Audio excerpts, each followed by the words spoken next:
Laura, I have a question. I can't seem to turn my camera on.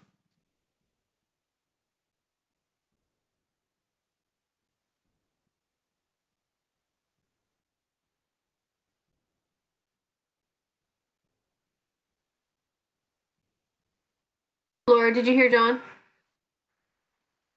Oh, wait a minute. Yes. Okay. Got it? There you are. Yeah, I found it eventually.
Okay, Laura, I see 7 folks. Are we expecting more tonight?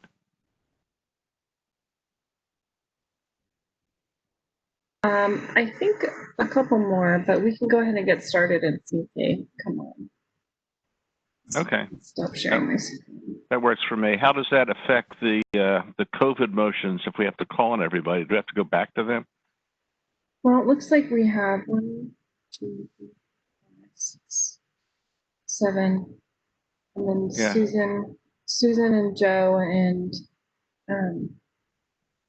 who else am I missing? Kay. Yeah, Susan, Joe, and Kay are not attending tonight? No, they're not here yet. They're not here yet. Okay. I'm not sure about Susan. So maybe you give them 1 or 2 more minutes to. Okay.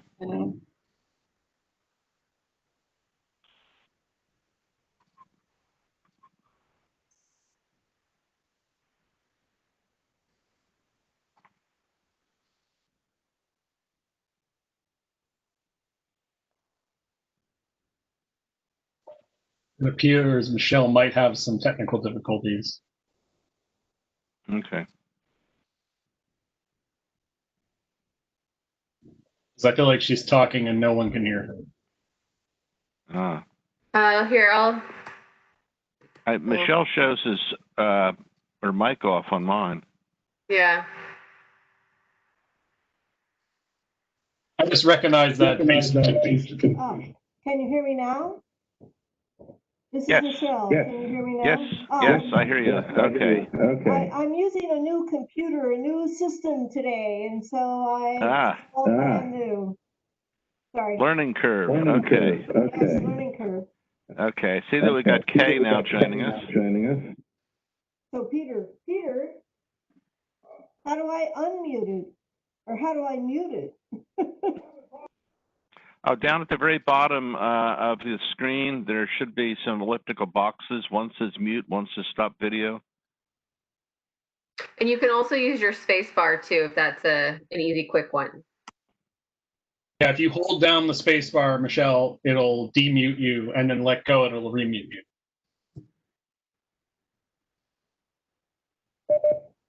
Thank you. you. I think I got it figured out.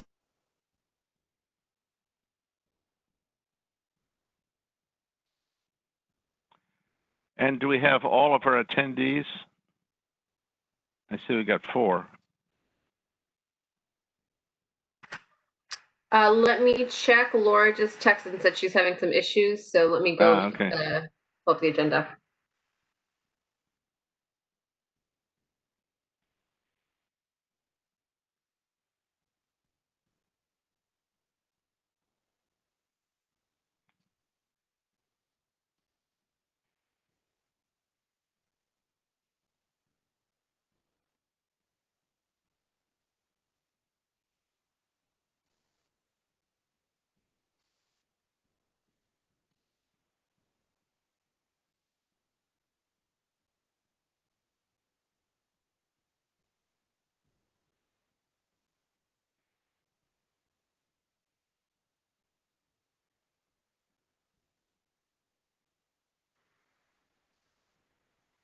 Hi, this is Laura. I think I've been twice. I don't know why that's.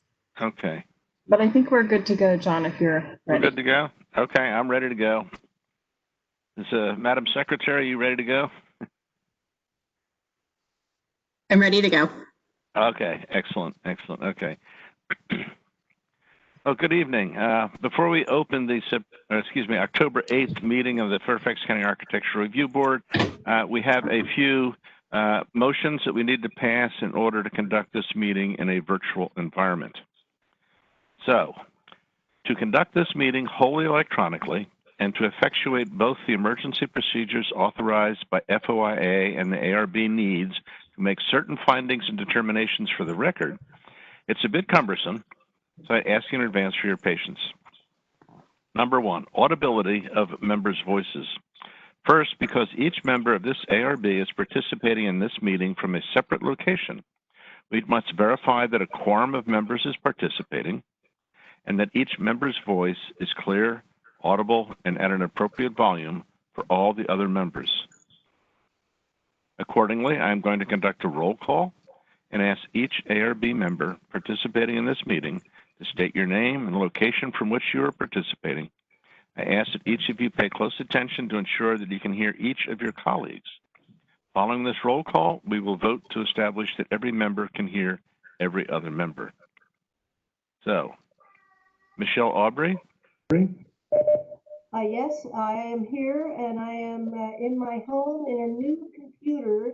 So hopefully this will work as well as the prior ones. Thank you. I might note that your new computer has a very sharp camera. Excellent image. Okay, and Mr. Daniel. This is Chris Daniel. I can hear everyone as far as I can tell. I am at my home in Reston. Okay. Samantha? Yes, this is Samantha. I'm attending a meeting from my home at Reston. I can hear everyone well.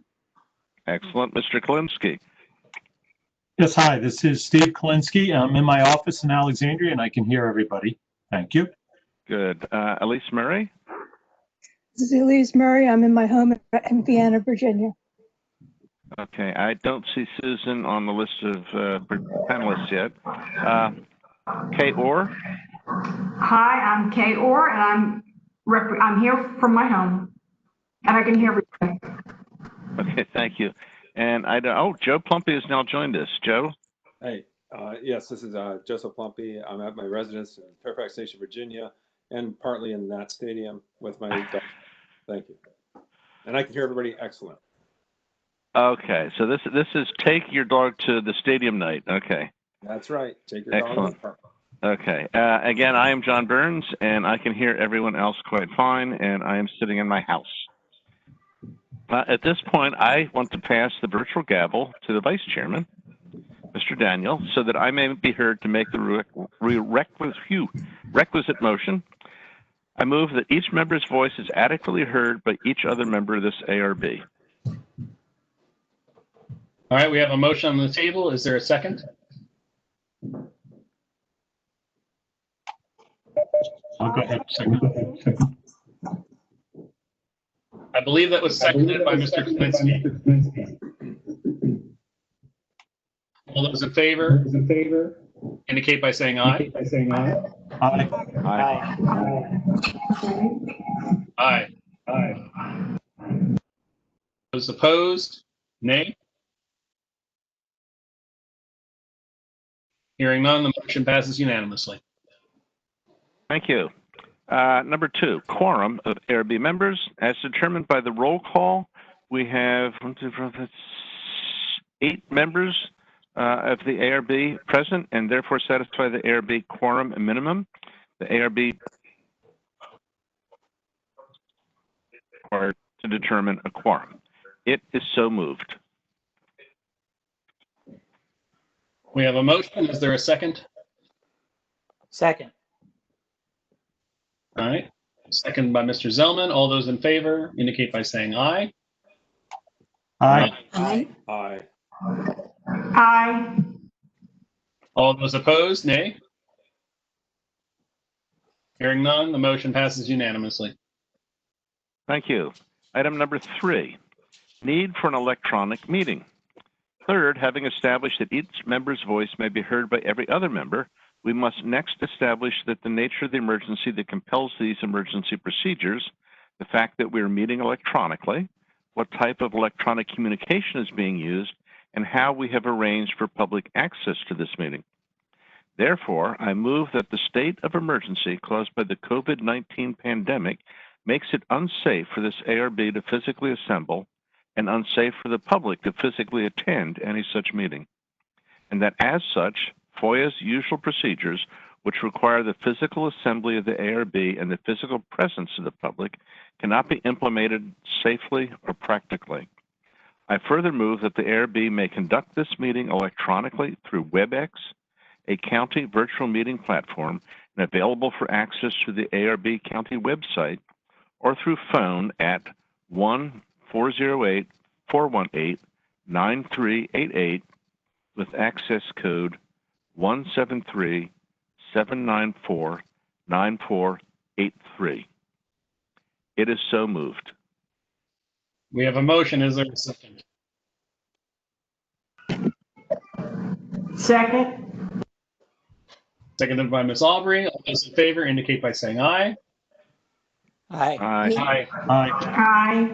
John, this is Laura Arsenault. Can I correct the number for you? I think I gave you the wrong number for the call-in code. The wrong number for the call-in code. I'm just reading off of the September one. Please correct me. Yes, the correct number, the phone number is correct. The 140, I'm sorry, I'm trying to pull it up. So the phone number, you can call in at 1-408-418-9388 with the access code 173-023-0185. Okay, sorry about that. Can you repeat the last 7 Sure. digits, please? Sure, the access code is 173-023-0185. 0185, and that will be the same code in the future, so I can just write this down and remember it? No, the phone number is the same, but the code changes month to month because it's based on a specific meeting. Okay, so this is the October number. Okay, so that's something I have to remember for next month. Get the November code. Well, usually I change it for you, so you don't have to usually worry about it. Okay, but I didn't have a new print. Okay, all right. Month. Okay. Motion Mr. number Chairman, 4. do we need to amend that motion to the record? Yes, probably. I move that the motion be amended as recommended by staff so that the access code is 173-023-0185. It is so moved. Is that accepted by the seconder, Ms. Aubrey? Second. All right, all those in favor indicate by saying aye. Aye. Aye. Aye. Aye. All those opposed indicate by saying nay. Yep, didn't expect any. Hearing none, it passes unanimously. Continue, sir. Thank you. Okay. Motion number 4. Need to dispense with FOIA's usual procedures to assure continuity in government and continuation of operations. Finally, it is next required that all of the matters addressed on today's agenda are statutorily required or necessary to continue operations in the discharge of this board's lawful purposes, duties, and responsibilities. It is so moved. Do we have a second? Second. Seconded by Ms. Orr. All those in favor indicate by saying aye. Aye. Aye. Aye. Aye. Aye. All those opposed indicate by saying nay. Hearing none, the motion passes unanimously. Thank you. Number 5, and I really don't need it tonight, but I will read it for the record. Motion 5, public comments. The ARB needs to determine how long each member of the public will be able to speak during the public comment periods. The public will be allowed to each action item as a standard ARB practice. I move that each member of the public will have 3 minutes to speak. Do we have a second? Second. Second. I think that was either Mr. Kalinsky or Mr. Zellman who seconded it first. So, Mr. Kalinsky, all those in favor indicate by saying aye. Aye. Aye. Aye. Aye. All those opposed indicate with nay. Hearing none, it passes unanimously. We need to turn that one big motion there, John. Yeah. Well, the county attorneys decreed that we need to do it in 5. We have to take it a step at a time. So, okay.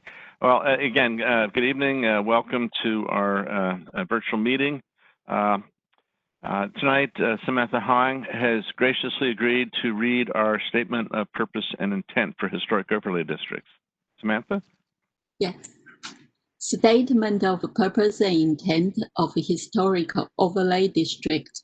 Historical overlay districts are created for the purpose of promoting the general welfare, education, economic prosperity, and the recreational pleasure of the public. Through the perpetuation of those general area or individual structure and premises that has been officially designated by the Board of Supervisors as having historical, cultural, architecture, or archaeological significance. Regulations within such districts are intended to protect against destruction of or encroachment upon such area, structures, and premises, to encourage uses which will lead to their continuous conservation and improvement in a manner appropriate to the preservation of the cultural, social, economical, political, architectural, or archaeological heritage of the county, to prevent creation of environmental influences adverse to such purposes, and to assure that new structure and use within such district will be in keeping with the character to be preserved and enhanced. Thank you very much for that. Thank you. Okay, we have first action is approval of the agenda. I would entertain a motion for that. Mr. Chairman, I move that we approve the agenda as presented. Okay, by Mr. Daniel. Is there a second? Second. I heard multiple voices there. Who wants to step up? Second. Okay, that was Mr. Zellman, I believe. Okay. Yes. We have a motion to approve the agenda as presented. All in favor, say aye. Aye. Aye. Aye. And all opposed, say nay. Okay, we have an agenda. Okay, Laura, I believe everybody who's here tonight is actually participating in either the workshop or the presentation. Is that correct? Yes, that's correct. Okay, so we will get to meet them all later. Tonight there are no consent action items and there are no action items. So we will move immediately to a workshop session. This is ARB 20-PHC-01, proposed addition of an accessibility ramp to the exterior of the Pohick Church, located at 9315 Richmond Highway, Lorton, tax map 108-1, paren 1, close paren 27 in the Pohick Church Historic Overlay District. And Mr. Clint Herbert, Junior Warden of the church, is representing that application tonight. Mr. Herbert. I'm the senior warden with Pohick Church. I'm hoping Clint is on. Clint, are you on? Mr. O'Malley, I've unmuted him. I can't promote him to a panelist because I think he's calling in. Okay. But I can unmute him so he can talk, so he can speak to the application as well. All right. I'll. Why don't you do that, and then we'll see if we get Clint on. Okay. And then there was a presentation. We might as well put it up on the screen. Laura or Nicole, can you do that? Yes, hold on one second. Okay.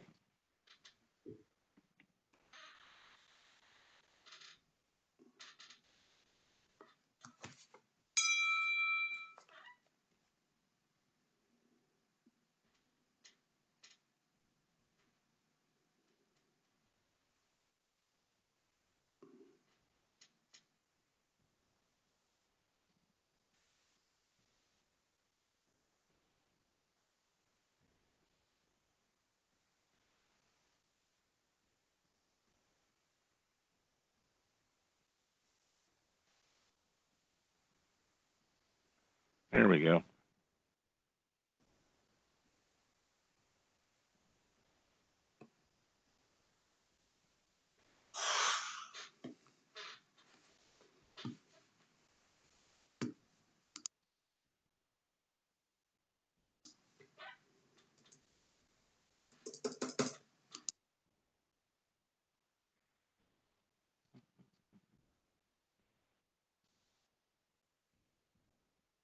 So this is Stuart Romali again. Clint just told me he said he can see everybody and he can hear everybody, but he can't be heard for some reason. I don't know if he's got a mic off. Hopefully you unmuted him.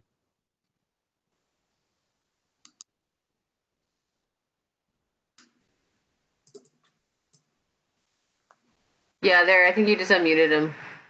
Clint, can you talk again? Oh. Can you hear me? Yes. Yes.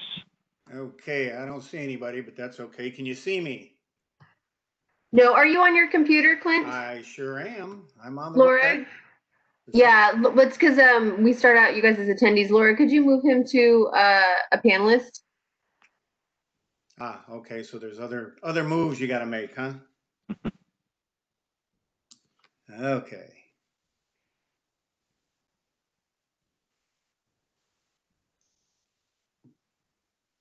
Don't see me yet. You still hear me though? Yes, we can hear you.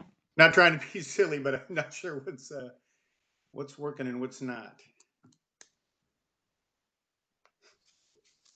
But that's not. I don't think that's necessary if I'm giving the presentation. If you don't mind, I think I can proceed with this if you want.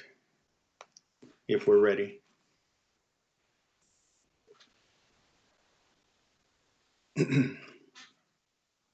Laura, do you have the presentation or do you need me to pull it up? Oh, I've got it here. Oh, you've got it. Okay, great. Yeah, I've got it on my computer.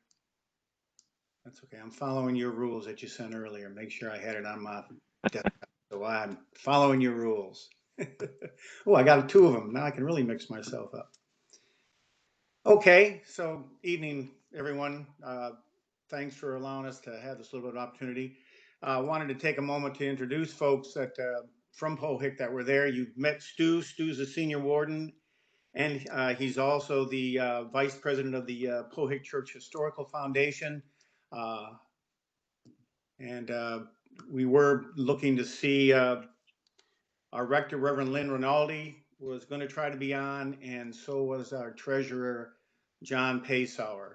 Haven't seen him connected yet, so he may be listening in. Thanks for giving us the opportunity to present. Quickly, the purpose here is to, again, present an updated proposal for permanent Pohick Church disability ramp to the church building. We also, as the workshop, we're looking to obtain your support for our concept prior to engaging a design and build firm for the final presentation approval at a later date.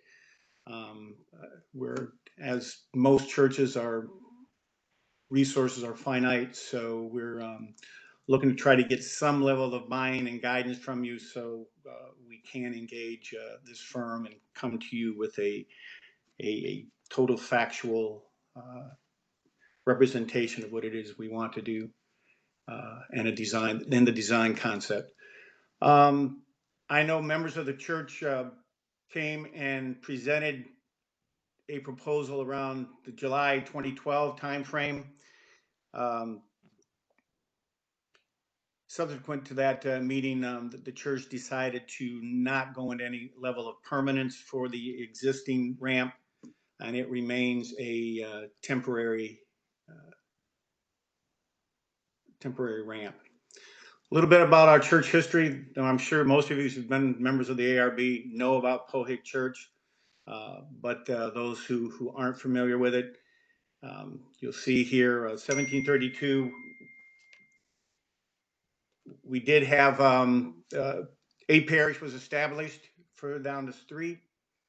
1767, the vestry decided to build a new church, and from 1767 to 74, the current church building that exists now was built. And at that time, of course, the Washingtons, George Mason, George William Fairfax were all members and participating in raising funds to build the church. Further on the church history, church has gone through various levels of life, and then a little bit of regression, both from an attendance perspective and from a structural perspective. And it went through a large time of renovation and stuff in the 1830s and 40s. Then again, after the 40s, Civil War took its toll as the building was used as a stable and other various and sundry needs during that war. About 1874, services resumed after the war, and through that time, the building went through, again, various degrees of renovation and restoration, helped by various and sundry groups, to include the Dawes American Revolution, Mount Vernon Ladies Association, and so on and so forth. We continue to be a very vibrant church. We still have about 300-400 families that frequent the church and participate in all of our services and all of our missions and activities.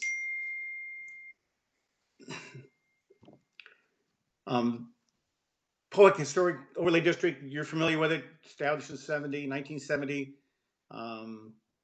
It's designed, obviously, for Pohick Church and other historical districts to protect the land and the property.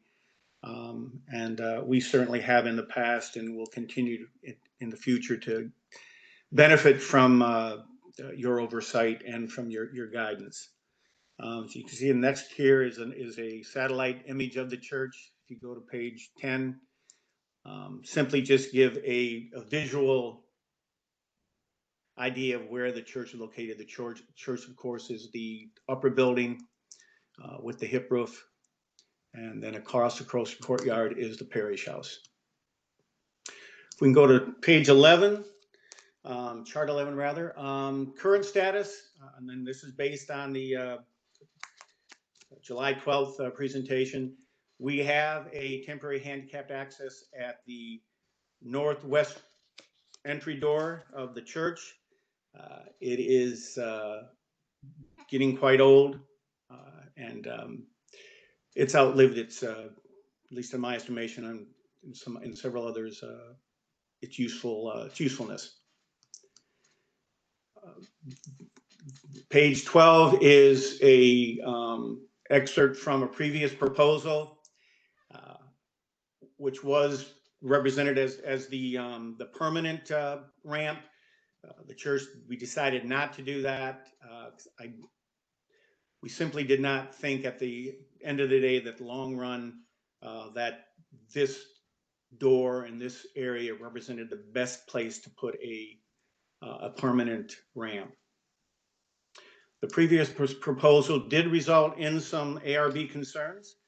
Wraparound design wasn't something that was liked. It certainly changed the entire appearance of the two front doors, or main doors, if you will. The mirrored materials aesthetics seem to have posed a problem too. I don't have the full history on that, but I'm suspecting a lot of it had to do with the switchback.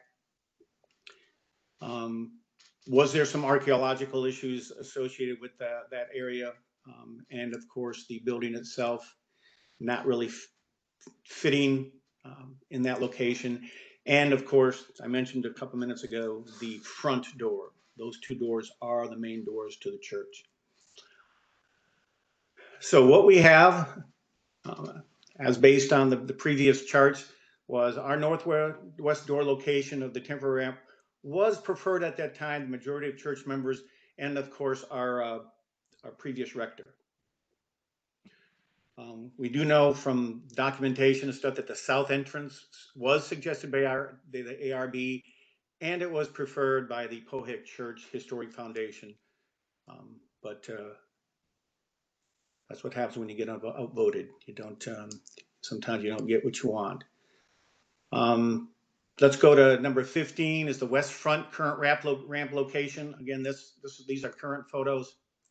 And it just gives you the look of the ramp at that one door location.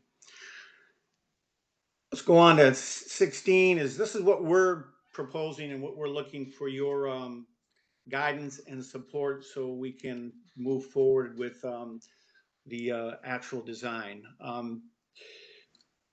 This has been discussed before, I'm sure, and definitely among church members, but the south door offers us so many options. It's less transitory as far as constantly needing to set back and look and move the temporary ramp from one place to the other. Not a good use of our time, not a good use of the ramp, and certainly adds more confusion, as we go along.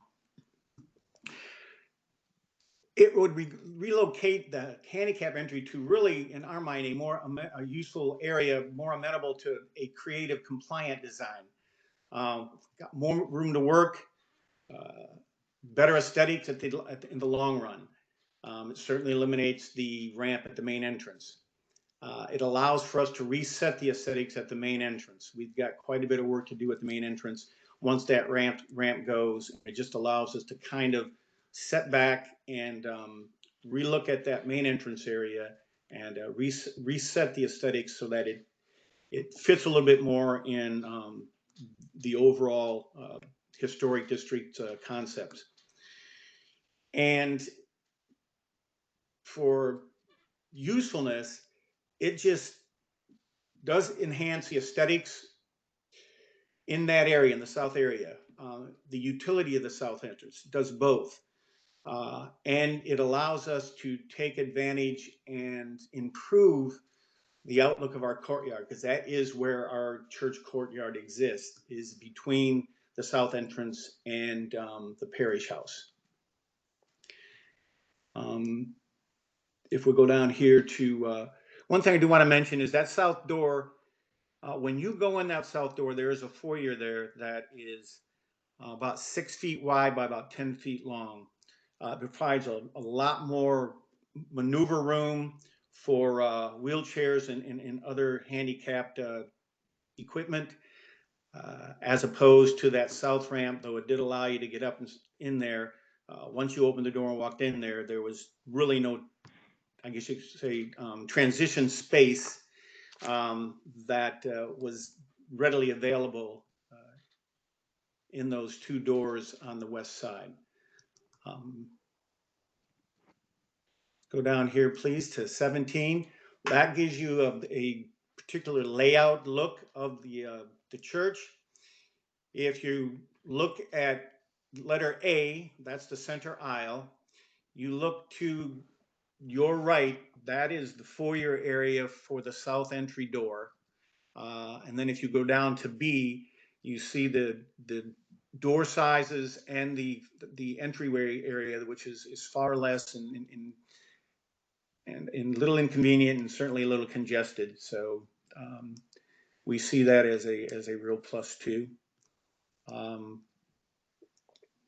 Again, talking about enhancing access, it simply putting anything at that side would, on the south side, would enhance access for handicap. We've certainly got some interior things we're looking at, but definitely just provides a larger platform for wheelchair access and any other types of handicap access equipment that we'd have. Again, if you go to the next one where you see the font, if you look beyond that font to that door, that's the south side door. And again, you see the width left to right of that foyer area there, which is quite easily to maneuver around. Again, we're looking, going down to, I think it's 18 for improving aesthetics. You see the existing ramp, both at the door and then two close-up shots. So what are we proposing? Let's get to there. We're proposing an earthen or brick facade ramps from both east and west approaches. Both those approaches and that ramp's going to enhance and blend with the existing structure and the landscape. We'll continue with railings black in color to match the current step rails from other doors and from that current entryway. As I said earlier, it's the best access. If you look at it totally seriously and look at it in its totality, it's the best access for those who use the ramp. The steps, the landing, the foyer, all are larger than any other entry landing or hallway. And the fall is minimized. That's the lowest level. That is 30 inches as opposed to the others, which are upwards of 40. So it's the lowest rise, if you will, or the lowest fall of any of our entryways. And it allows us to use simply a straightforward design in our ramps. The ramp, of course, as others, would not be permanently affixed. It would be stepped aside. And of course, there's a reason why we're doing this is to design build to ADA standards. And another one of the things that we value very much is it's going to be the best value for our long-term health and appearance of the church building. And that's how we look at trying to grow the church, trying to move the church forward, etc. If we can go to the next one, just some preliminary measurements just for your intake. Again, I mentioned the landing height was 30. The south entrance foyer dimensions were 5'4" and 10 feet, vice the northwest entrance, which is 48 width and 48 length. So you can see a substantial difference of transition as you bring a wheelchair person in. And of course, we do host funerals here, so the south entry also would accommodate much easier the introduction of caskets and so on and so forth for ceremonies. The building length, as you can see here, is about 36 even, though the west is just a slight tad shorter, but the total building length is about 72 feet. We go to the estimated ramp lengths, and they'd be pretty much matched 36 inches at the the typical 12-inch length per 1-inch rise, and but I think that's 20 inches now, if I'm not mistaken. But I may be corrected on that. But it adds total symmetry to that side of the building.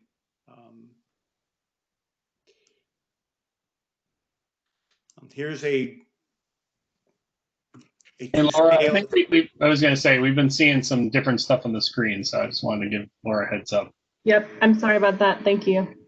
Oh, sorry. Don't want to get ahead of myself, but here's some. Oh, no, you're all right. We have your drawing, your images now on the screen. Yes, sir. Yes, sir. And this is a drawing based on precise measurements. And then as we go down through some of the others, these are just representations of what it possibly could look like.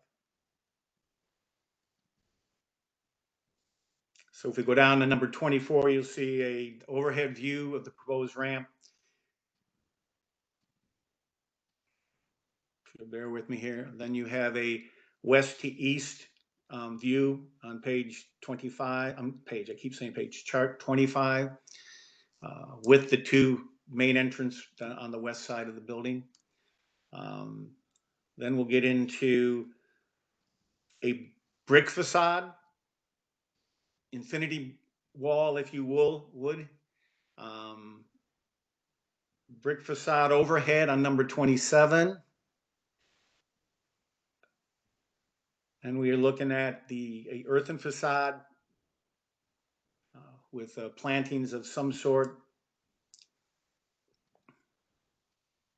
That would all be determined. Couple options here. And this is just a building of another old church. This church is a church built in the mid 1800s. Then, of course, retrofitted with a blend-in ramp, as you can see along there, same color stones. Just to give an idea of how that would blend in. Again, we feel strongly that what we're trying to do continues to help us and serve the county in continue to preserve the church for generations to come. As you can see here right now, the first two pictures are currently, and of course this latter one is in the late 1800s, early 1900s. And then as we go down here, the colonial times, Civil War times, and the 1920s with a visit by a sitting U.S. president. So I think I hopefully got through that in time. Hope it wasn't confusing, but I'm here for questions and any discussion you may want to have. But definitely guidance and an idea of your support of concept, so we may be able to move ourselves forward in getting to the final design. Thank you. Okay, thank you, Mr. Herbert. I appreciate your presentation. What we are doing in these COVID meetings is I'm conducting essentially a roll call. I'm just going down and asking each member of the ARB in turn if they have any questions or comments on your presentation. Yes, sir. So, Michelle Aubrey, please. Yes, well, thank you so much for your presentation. I remember the presentations from 2012, and I think even from 2009. And I actually was surprised to hear you say this evening that the ramp, the two-way ramp was not built. I hadn't realized that. I guess that shows you that I haven't been to the church in a long time. I hope I'm not getting anybody in trouble. I do want to say that I'm very impressed with the presentation. It keeps to present something that is symmetrical. It looks like it would be non-obtrusive, and it would be removable. And from my perspective, my main question would be to make sure, or my main issue is to make sure that any archaeological studies are done before any ramps are built on either side. Yes, ma'am. Thank you. Thank you. Okay, thank you, Michelle. Mr. Daniel, please. All right, I don't believe I was around for the 2012 presentation. I can't remember when I started on the board, but I don't believe it was that early. So I guess one question I ask is, could we go back to one of the photos of the south entrance? I'm very familiar with some of the other entrances of Pohick Church, but I'm not as familiar with this one. I worked at Fort Belvoir for a long time, so we always had Pohick in our mind because we was trying to be good neighbors. So you want to go to one of the official photos or a representation? No, that one's fine. That one you have right there. So as I'm understanding, the concept is that the modifications to the building, the ramp, the existing entrance would be that you would be removing the side portions of that railing to allow those ramps to connect to it, or would there be any raising or altering of the pad at that entrance? Well, what we'll be doing, and again, we'll be dealing with engineers and architects who certainly know this a lot better than me. But given the current age of the steps there and the condition of them steps, they are concrete, but they are very, very old. Part of the build out would be coming forward with a design for fixing those or replacing them in kind, so that they allow for, first off, better safety for going up and down the middle portion, but certainly allowing for the ramps from both sides to connect at the level that we wanted to connect. Okay. So obviously, ADA compliance is always a creative challenge for historic structures because there was never that consideration given back at that time. That being said, I do agree with Michelle that there is a much better level of elegance to the proposal on this side than on the other side with the double entrances.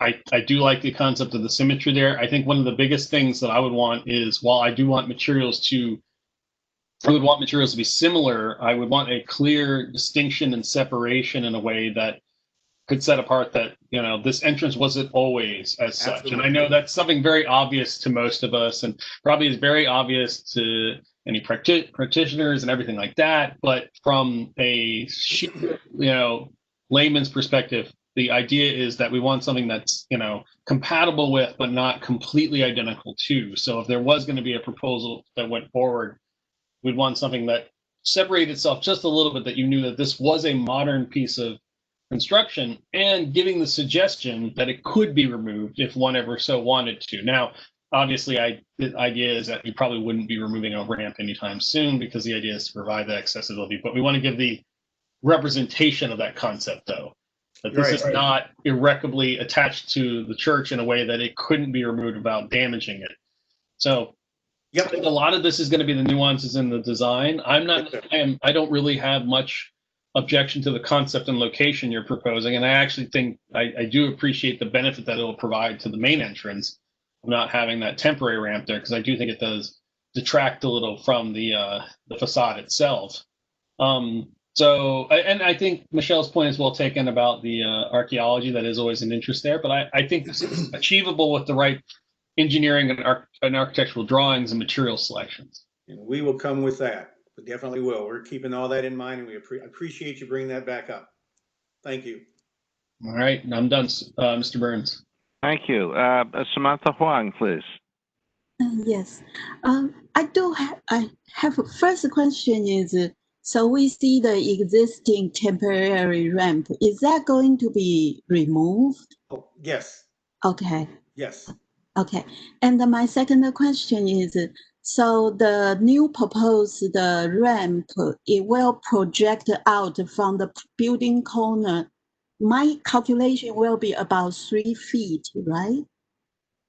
A little bit less than 3 feet. Yeah, I'm not, not quite sure because it's needed. Not to question you on that.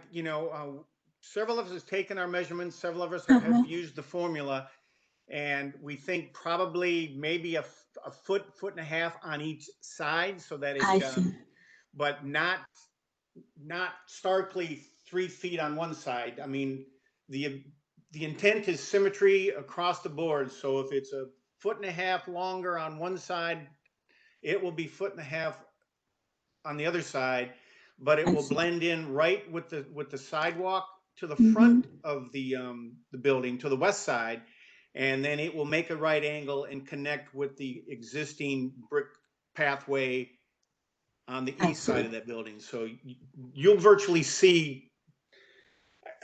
I don't think you can see a real impact if you were standing and looking at the church and going, "Wow, that's about 1.5 feet or 2 feet beyond the building." It will blend in so well. I don't see that as a detraction at all. It's just a matter of what the ratio tells us we have to do based on the height of our landing. But we'll be dealing with the contractors and engineers to see how best to make that happen and to minimize any of that overlap. Understand. Yeah, because the 30 feet elevation change is really quite critical. Once it passes that threshold, there is a lot more requirement to all cut together. Understood. Right? Yes. Right. One more comment is, I see there is a gap between ramp and building. I like it a lot. But look at from the rendering, it shows like a green. So is that going to be a landscape or a hardscape? Well, currently right now it's grass on both sides of the stairwell. The steps. We have to be looking at once we build that, whether or not that becomes a catch basin for water. We don't want water pooling back there. So we'll be dealing with the engineers to figure out the best way to mitigate any of that pooling. So right now it's just representative of, there's green space back there. It's kind of identifying the fact that we recognize that the board and the historic overlay districts requires separation.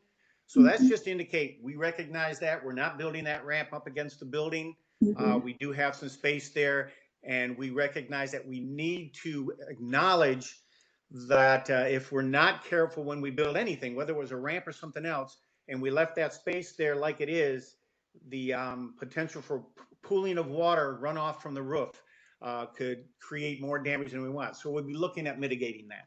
That's right. Okay. Okay. Well, thank you so much you. for your answer. Thank you. Okay, and Mr. Klinsky, please. Okay, thank you for your presentation. Most of my comments I think are going to mirror that of my colleagues. I think this is the proper location and the proper concept on how to achieve this. Having the approach from two different sides of the building, I think not only helps it meet the accessibility codes and the ADA, but it's also going to be more inviting for, just a regular parishioner, someone who's not having any disability, to approach it. So I think it's well done. I suspect that green space in between the building and the ramp will end up being a trench drain. And it probably could be. Who knows? As long as you preserve the brick. That's the only thing that comes to my mind right now is that some kind of a trench drain that carries that runoff away, but yet you still has a decent, if you would, appearance for anybody standing on the landing looking down. Yeah. Well, I'm more concerned about the preservation of the wall structure. Yes, sir. Than that, than the appearance of that. Yes, sir. But with that being said, using brick on the ramps, I think will be a challenge to find the right brick or the right type of brick, the right style, the right texture, the right color, the right size. There's so many factors. Anything you could do to use like an earthen berm to raise the land up as you approach and raise up to that as much as possible, I think would be preferable design detail. Okay. Going forward, but work the best you can with the earth movements and minimize any brick appearance. Those are my comments. Yes, sir. So thank you. Thank you, Mr. Klinsky. Elise Murray, please. I was present for all of the discussions on these ramps, and I never much liked the solution that was worked out with the ramp. I know a lot of time was spent in it, but it always felt very forced. And when I did my homework for my meeting today, I was really impressed with the elegance of this solution and how nicely it solved your problems. It also puts your ramps on the same side as your parish hall, which I would assume for the parish program it'll work better as well. Yes. I have some concerns also about the use of the brick, and I think if you could try to stay away from that. I just some of the aesthetics, but I'm not a design professional, so I agree with Mr. Polinsky of trying to stay away from that and going with the earth. But overall, I'm very impressed. Thank you. Thank you. Okay, thank you. Ms. Orr, Kay Orr. I think all of my concerns have been covered, and we look forward to your next visit with us. Well, thank you. Appreciate that. Mr. Plumpy, Joe Plumpy.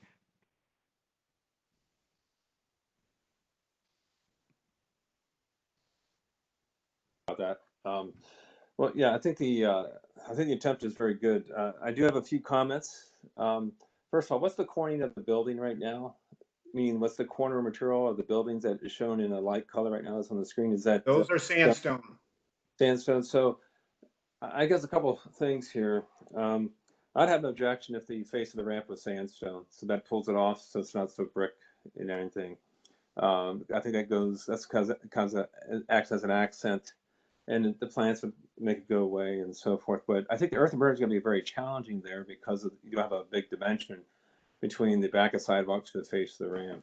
The other concern I have, since you're bringing this up to ADA compliancy code, we do this a lot on retrofitting buildings in our office, is a couple of things. Are you changing the door hardware to accept ADA compliancy? Because that will be a requirement if using this as a ADA door access, I believe. I'm not an architect, but I'm thinking it's going to go in that direction. The other thing, since you are rebuilding the steps, that may throw you into a code which requires you to extend the handrails, the bottom and the top of the handrails beyond the bottom of the steps. Your renderings do not show that, which will impede some of your movements at the top of your landing. And also that railing will go forward into the, go down the steps and into the brick landing area where the two light fixtures are right now. The other thing is if I did the calculations, I believe you said it's a 3 foot height to take up. I hope it's not more than 3 feet, because right now your slope is 8.33%, which is the maximum ADA compliancy ramp. Your ramps exceed that, so you're going to need a landing at 30 feet. So those ramps are incorrectly drawn at this time by whoever drew this.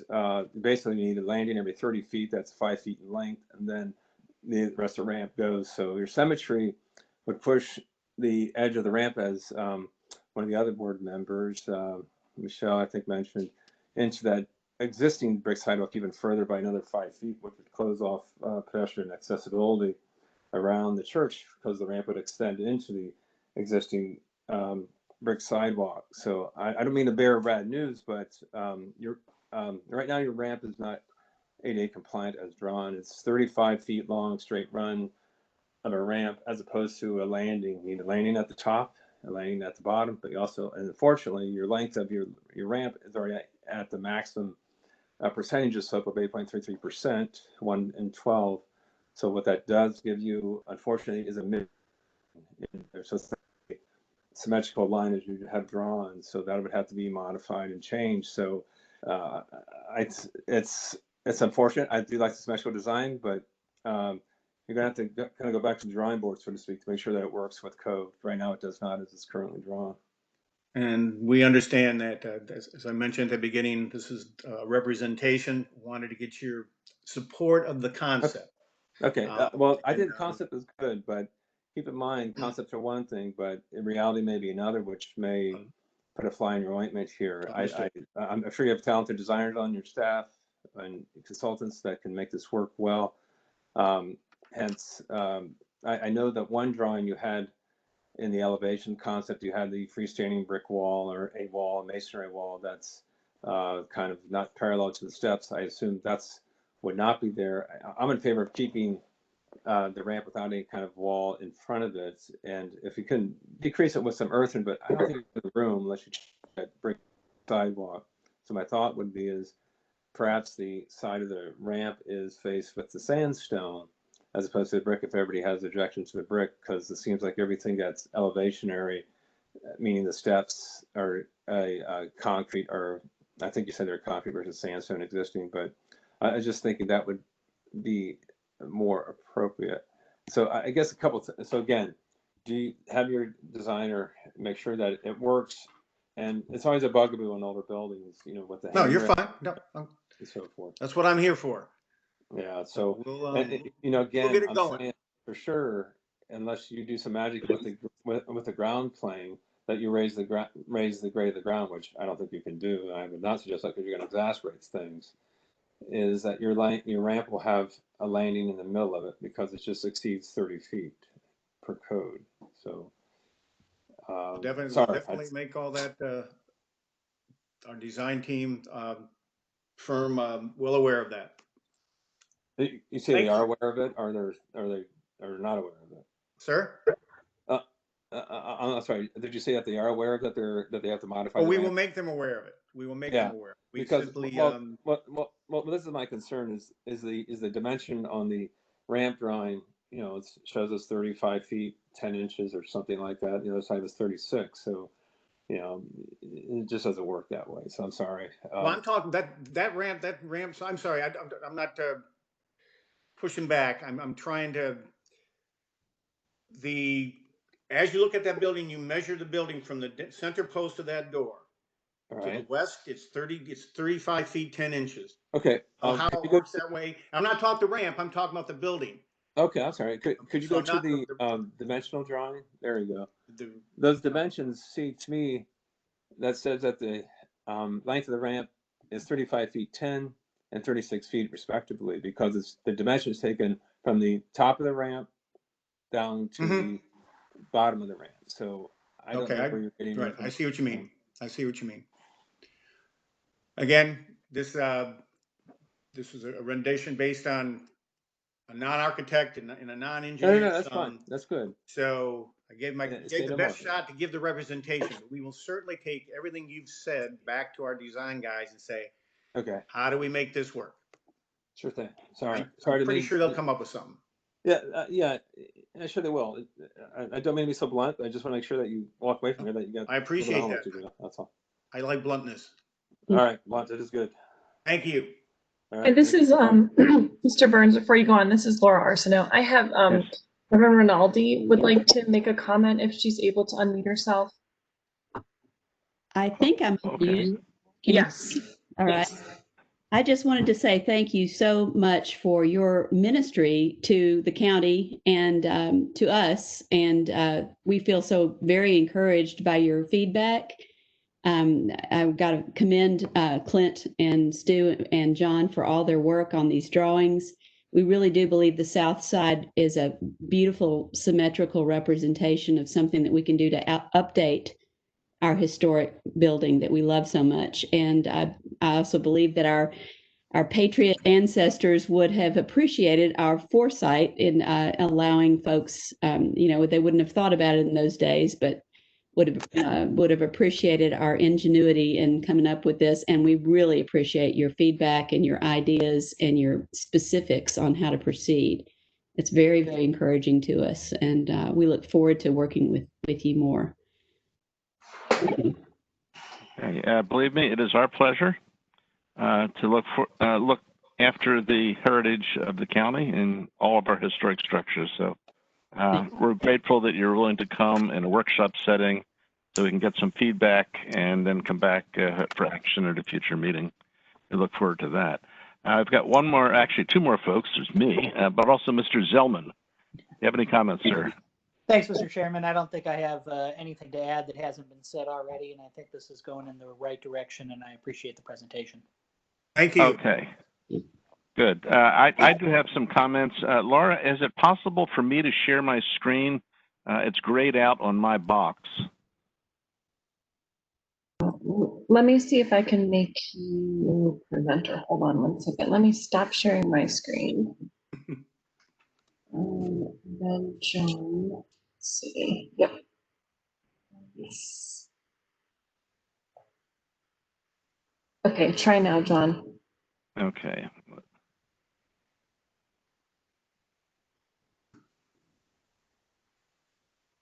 Okay. Do you see?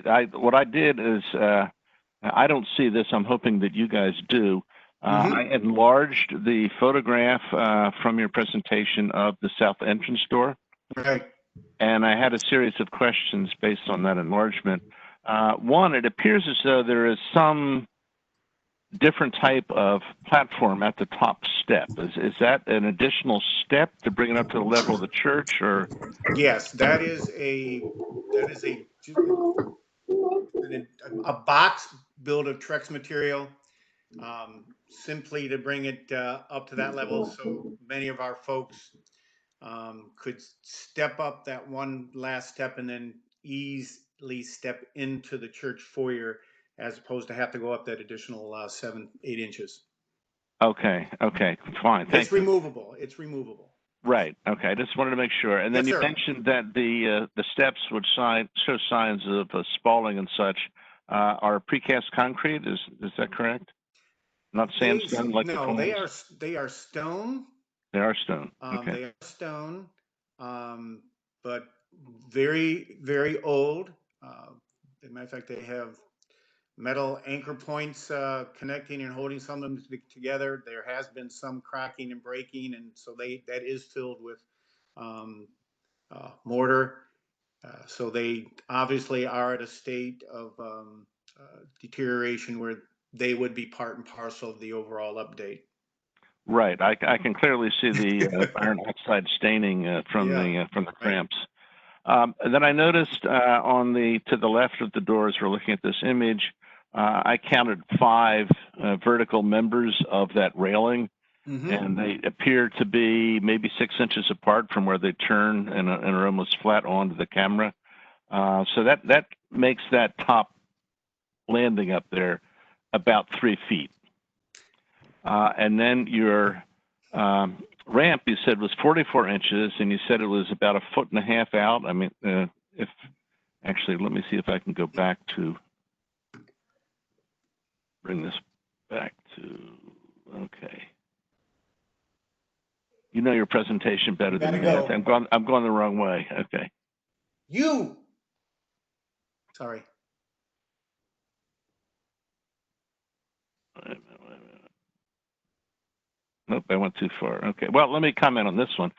This one is an asymmetrical ramp. It's only on one side. I just wanted to bring that out. Right. Also note, if I'll drag my cursor across here, that the height of the wall that holds the ramp, it diminishes as the ramp diminishes, and that allows a visual, allows you to look through the ramp railing to the historic building behind. Exactly. And but I noticed that in the renderings, it was drawn straight across here. So you might consider, having this brick ramp down as the ramp itself ramps down. Then in terms of the plan, Mr. Plumpy mentioned dimensional issues and such, but if this is 44 inches from here to here, and this is 1.5 feet, that 3-foot platform is going to have to be extended out a fair distance into your sidewalk here. So that's just something you need to think about. Yes, sir. And then as Mr. Plumpy also pointed out, that the railing would need to continue down onto the level of the sidewalk as well. And here, as Mr. Plumpy pointed out, your ramp is actually extending into the sidewalk area across this face of the church. Now, there is a fair amount of area down here. If it becomes problematic to have the ramp just on this, just on this one side, that it might come out almost to the edge of the parking lot, maybe this ramp could be extended further along, and you may end up with an asymmetrical design that is only the right side ramp would be built, not the left side ramp. But that's a possibility if the heights and such don't line up exactly. You're going to have to get a surveyor in to tell you where everything is and what you're going to have to deal with. But that's just want to raise those issues. I agree with Mr. Kalinsky. You're going to have to put some sort of a trench drain in and conduct water away. And that again raises the issue that Ms. Aubrey raised, which is if you're going to go digging in the dirt next to an historic building, you need to take care to make sure you don't inadvertently damage any archaeological artifacts that might be there. Got that in my notes from about 6 months ago about looking at this, so I appreciate that. Okay, and I am one of the handful of people who were here in 2012, and I believe also 2009, as Michelle mentioned. So I believe overall conceptually this is a much better approach than the wraparound and switchback because that earlier, the 2012 design was on two faces of the church and plus had one right angle bend and 180-degree turn to get back down to grade. It ended up being a bit forced. Yep. Then I don't know, Mr. Plumpy maybe can answer this better than I could. Is it possible to transplant mature boxwoods? Those are specimens flanking that door. Those have already been removed. Oh, they're already gone. Okay, so these are okay. All right, cool. They've been transplanted elsewhere. Yes, we have transplanted mature boxwoods around the church. Okay, cool. All right. Well, thank you very much for that information. One other point, Mr. Burns, that landing is about 5 feet wide, not 3. So it's that drawing there, that view that you have on the screen right now shows the ramp coming up almost flush, but not quite flush with that top platform, and that's essentially the true to the measurement, the existing measurement. Okay. Just sort of, the devil's in the details here. All the little dimensional information is going to govern whether or not this is achievable or doable, or whether, as Mr. Plumpy mentioned, you have to have an intermediate landing because of the length of the ramp and things like that. That all has to be worked out. But conceptually, I think you're on the right path. I do have one other question. And this is John Paceauer. One of the issues that makes that ramp longer is the fact that the grade falls off from the doorway out toward that parking area to the entrance road, which causes that ramp to be longer. The other side actually doesn't fall off so much, so it wouldn't have to be so long. So my question is, if we put in a dual ramp, one of them ADA compliant, the other slightly steeper grade, is that acceptable? No, it's not. No, it's not. I'm sorry, this is Joe Plumpy. No, it's not. Excuse me, a ramp is a ramp. And no, it's not. That'd be not compliant. So I think Mr. Burns' suggestion of the asymmetrical may be the way to go. Keep the ramp on the right-hand side. If that's the better grade. And anyways, it would make life a little much easier because I don't think you can do the one on the left because it's going to go into the sidewalk. That's to the left. That's on the left end of the ramp on the left side of the door there. I did have one other question. Is there any chance to salvage those steps because you don't see that handiwork anymore? I know it may be expensive, but it'd be interesting if you could rebuild these steps that come towards facing us right now in that picture, retain the existing steps and have a craftsman repin it in place. I mean, you don't see that very often, and it'd be great to salvage them. And then just whatever. I don't object to that, and that certainly is something as we move down in engaging the design firm that will be part and parcel of any of their proposals and designs. We'll see how that would work out. I don't think anybody in the church would be opposed to it. I think it's an interesting idea. We'll see. We'll let you know. Either way, we'll present what we present and go from there. But I like that idea. We'll just see if it works out. Okay. Some of them are pretty wore out, so we'll have to figure out just what they can do with them. Well, it's called character, I guess. That means you got a lot of parishioners. That means you got a lot of people going in that church, which is a good sign. Yeah, no doubt. Yeah, I'll also make an observation. I go to Christ Church in Old Town, and we had that churchyard was one step up from the Columbus Street side, and then the church sanctuary is one step up from the vestibule. And they're going through all sort of machinations trying to figure out what are we going to do? How can we make this an accessible path?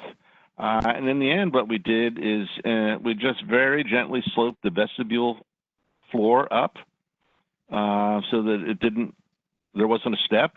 The stone threshold is still there, but it's now even. And we got permission from the city to very gently slope up the brick sidewalk outside the step that led into the churchyard. And again, that's now at grade. So there's a possibility that if you have a little bit of leeway to play with the grade here, but I think Mr. Pumpy's right that the left hand of these two ramps is going to give you trouble with relation to the driveway and the width of the sidewalk on that side. So I guess what I'm hearing you say is that if that we have a little bit of license to be a little creative within your concept of doing that and coming to you with maybe some aha moments that go, hey, maybe we can try this. You wouldn't turn it away right away. No, sir. The whole purpose of a workshop is to get feedback. Yeah. Right. And now, now you go back and you begin to think hard and carefully and with some professional insight into what you're proposing to do. We may come back and say, right. You're always welcome to come back to a second workshop. You don't have to go straight into an action item. John, Mr. Daniel.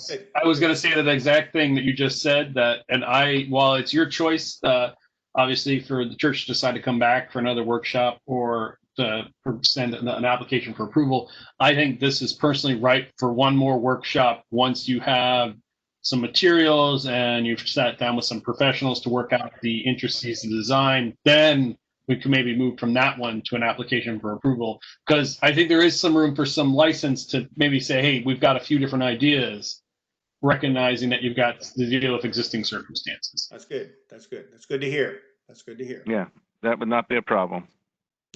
Okay, Great. I'm going to stop sharing my screen here. Okay. I have no idea what will pop up. Oh, Mr. Daniel. You did. Oh, I did. Okay. You popped up. Okay. All right. Well, thank you all, and I appreciate you coming and sharing this information with us. And you had a good turnout from representatives from the church, including your own rector. And thank you for all participating this evening. Thank you very much, everyone. It's very helpful, and I'm looking forward to teaming up later on when we come to you with some pretty much concrete ideas and thoughts. Okay. Well, let's say firm ideas, not concrete. Firm. Okay. Firm, soft, mushy.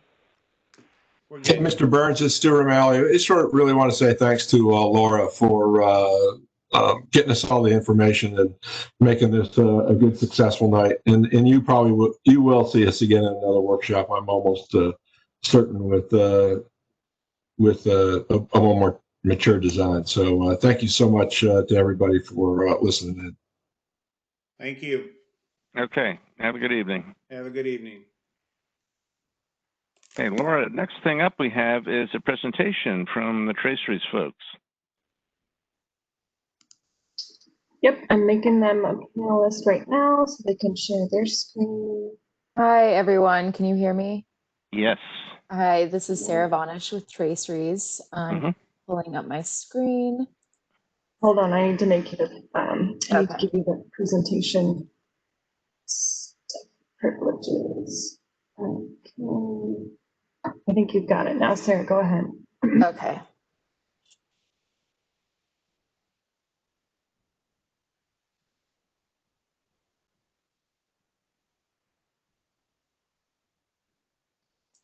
Okay, well, it is good to be back with you after last month. I pretty much have the same presentation. I have prepared some additional maps in response to the comments we got last month. But I guess what I will propose to do is to run through the outline and stop and get your feedback, answer questions as we go along. I want to thank Board Member Aubrey for her comments on the drafts. I want to point out that this is very preliminary. We will be back with additional drafts in the coming months, we will obviously revise all the text and content to meet your expectations and the current zoning. There was some question as to whether or not we would be moving forward with this when the ZMOD had been passed, or if we'd be using the current zoning. So there was some confusion around that, but it will be addressed in future drafts, I can assure you. So with that, I will just go ahead and get started. Or do you want to could start I stop you just for a second there? Sure. For members of the ARB, if you notice the picture of Pohick Church there, the boxwoods are gone. And then also you notice that there may be a possibility to have those ramps curve outward some and extend their length to avoid running into the sidewalk that would that would be on the left side there. So there's some room. They'd have to relocate the cross sidewalk, but just an observation. I apologize for the interruption, but I couldn't resist when that picture popped up. Obviously, yours is more current than theirs was. That's a good observation. Please proceed. Okay, so so here's the agenda. I have the review of the draft materials. We first have the overall HOD design guidelines, followed by the example Bull Run Stone Bridge district-specific design guidelines. I then just have a couple discussion topics, including the additional mapping that was prepared for this meeting, as well as just another discussion of the property classifications and how those are treated for purposes of the design guidelines. So getting started with the overall HOD guidelines, again, would love your additional feedback on the overall outline, general content, the appearance and format of these documents. You know, here are the cover pages and the table of contents. We start out with an introduction to the county's HODs, project review, preservation basics, including the design standards and planning principles, followed by an appendix. What is the best way for me to run through this with you? I'm sure you have some comments. Would you like me to walk through each section? Yeah, why don't we do a section and we'll see if there's anybody who has questions. I won't go through the roll call each time, but that might be the most effective. Otherwise, you're saying, okay, what section was my question from? Yeah, I think do it a section at a crack, one at a crack, if we could. Okay, so here we are with the general design guidelines and introduction. We start with a background of the HODs and their purpose, the basics, how they're established, the district boundaries. It'll include both the district core and the peripheral boundary. I think the current draft might have left the district core off, as well as the property classifications and the differences between contributing and historic and non-contributing. So that's the introduction.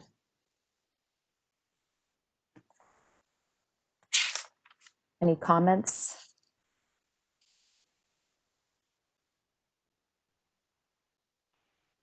I don't see anybody raising their hand. There is the raised hand feature.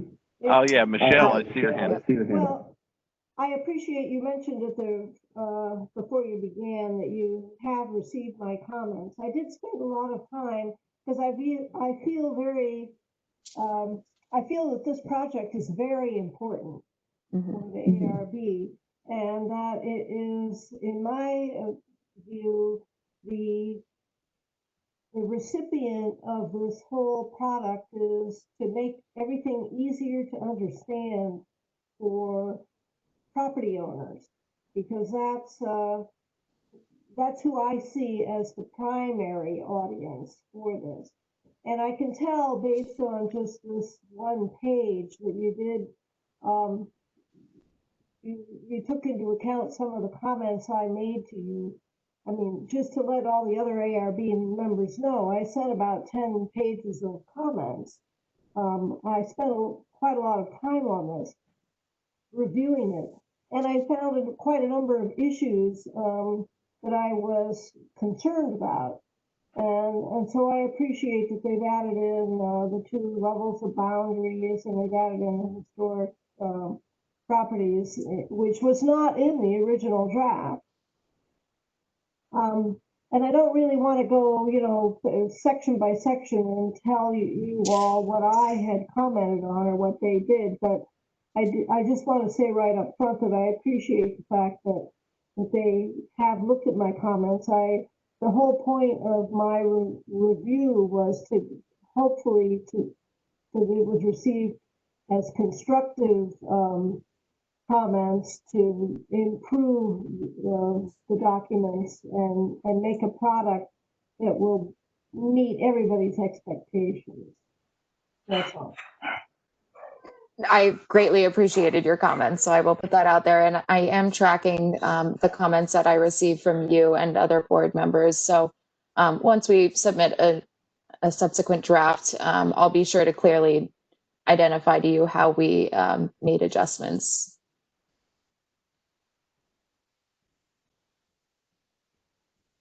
Okay, so I'm going to go on to the project review in historic overlay districts. And this section just talks about the types of projects that require design review, the process and procedure, and the submission requirements.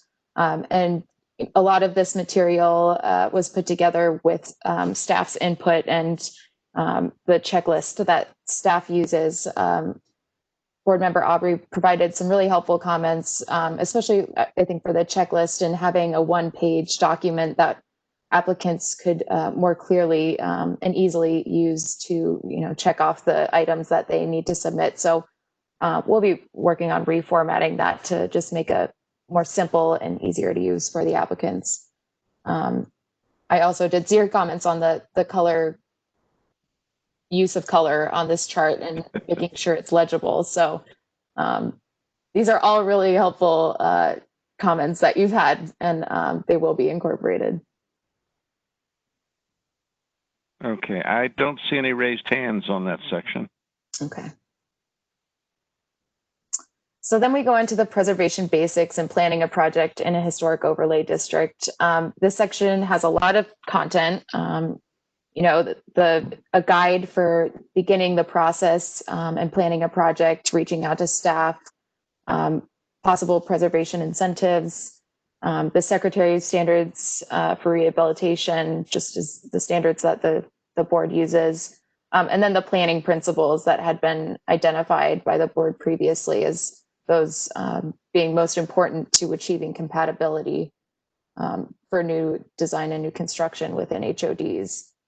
So each principle outlines kind of the definition and images that are in the works for what they mean and how to achieve them.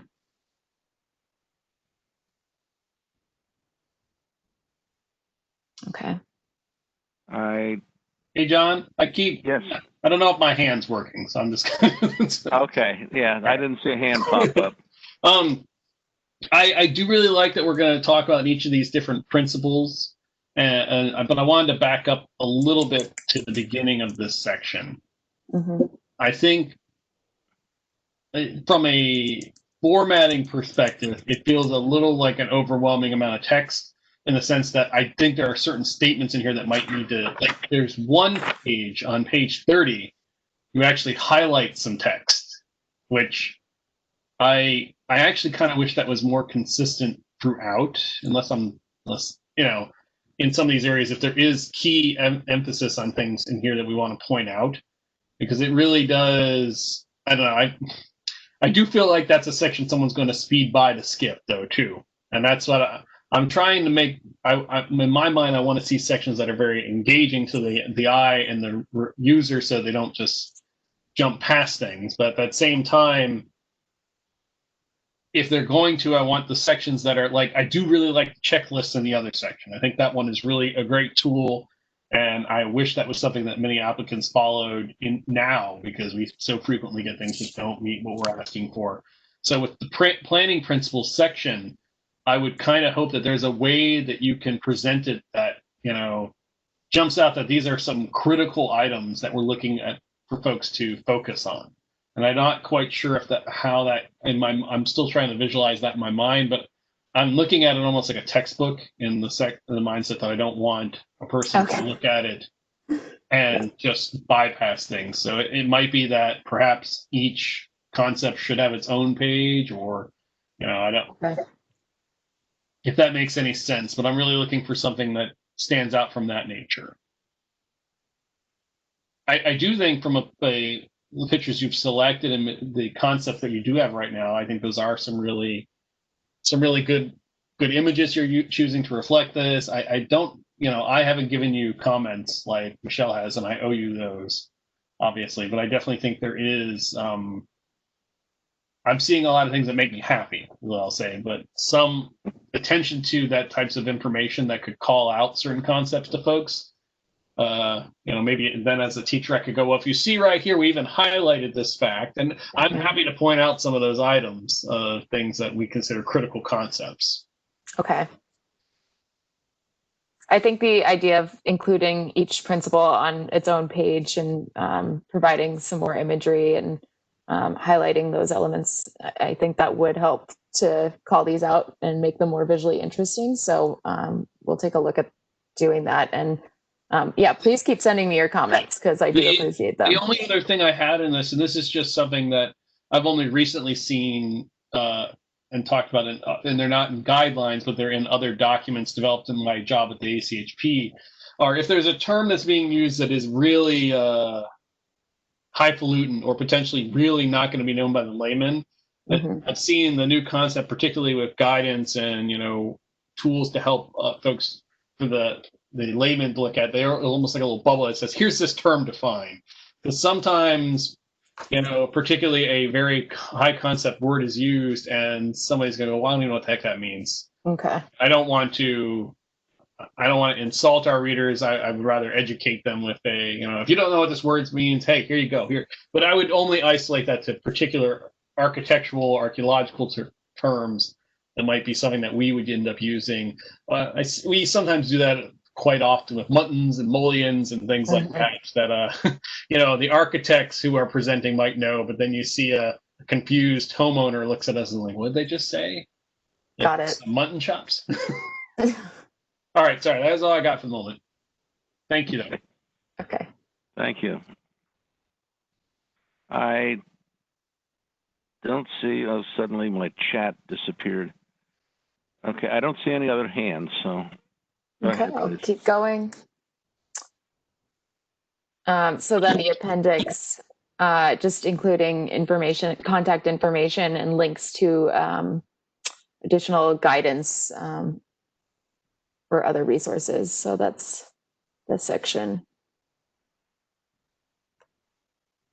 We'll just continue on with the district-specific design guidelines, and for this example, we used Full Run. Again, table of contents, starting out with the introduction to the HOD design guidelines, the regulations and project review requirements, just as a quick intro, linking back to the general overall historic overlay district guidelines, and then a guide for applicants on how they should use these guidelines.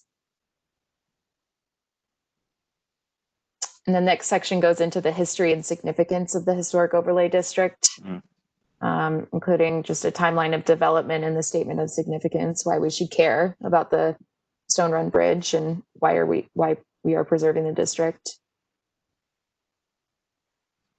The overview, which talks about the preservation objectives and goals, the zoning, existing land use and development potential within the HOD, which is obviously very specific to each HOD. The boundary and resource inventory. This one was rather small, so it's kind of in the document. In larger HODs, I think we would suggest including the list in the appendix and just having the maps within the text. And then a summary of district character, including identification of characteristics that should be preserved as part of any new project.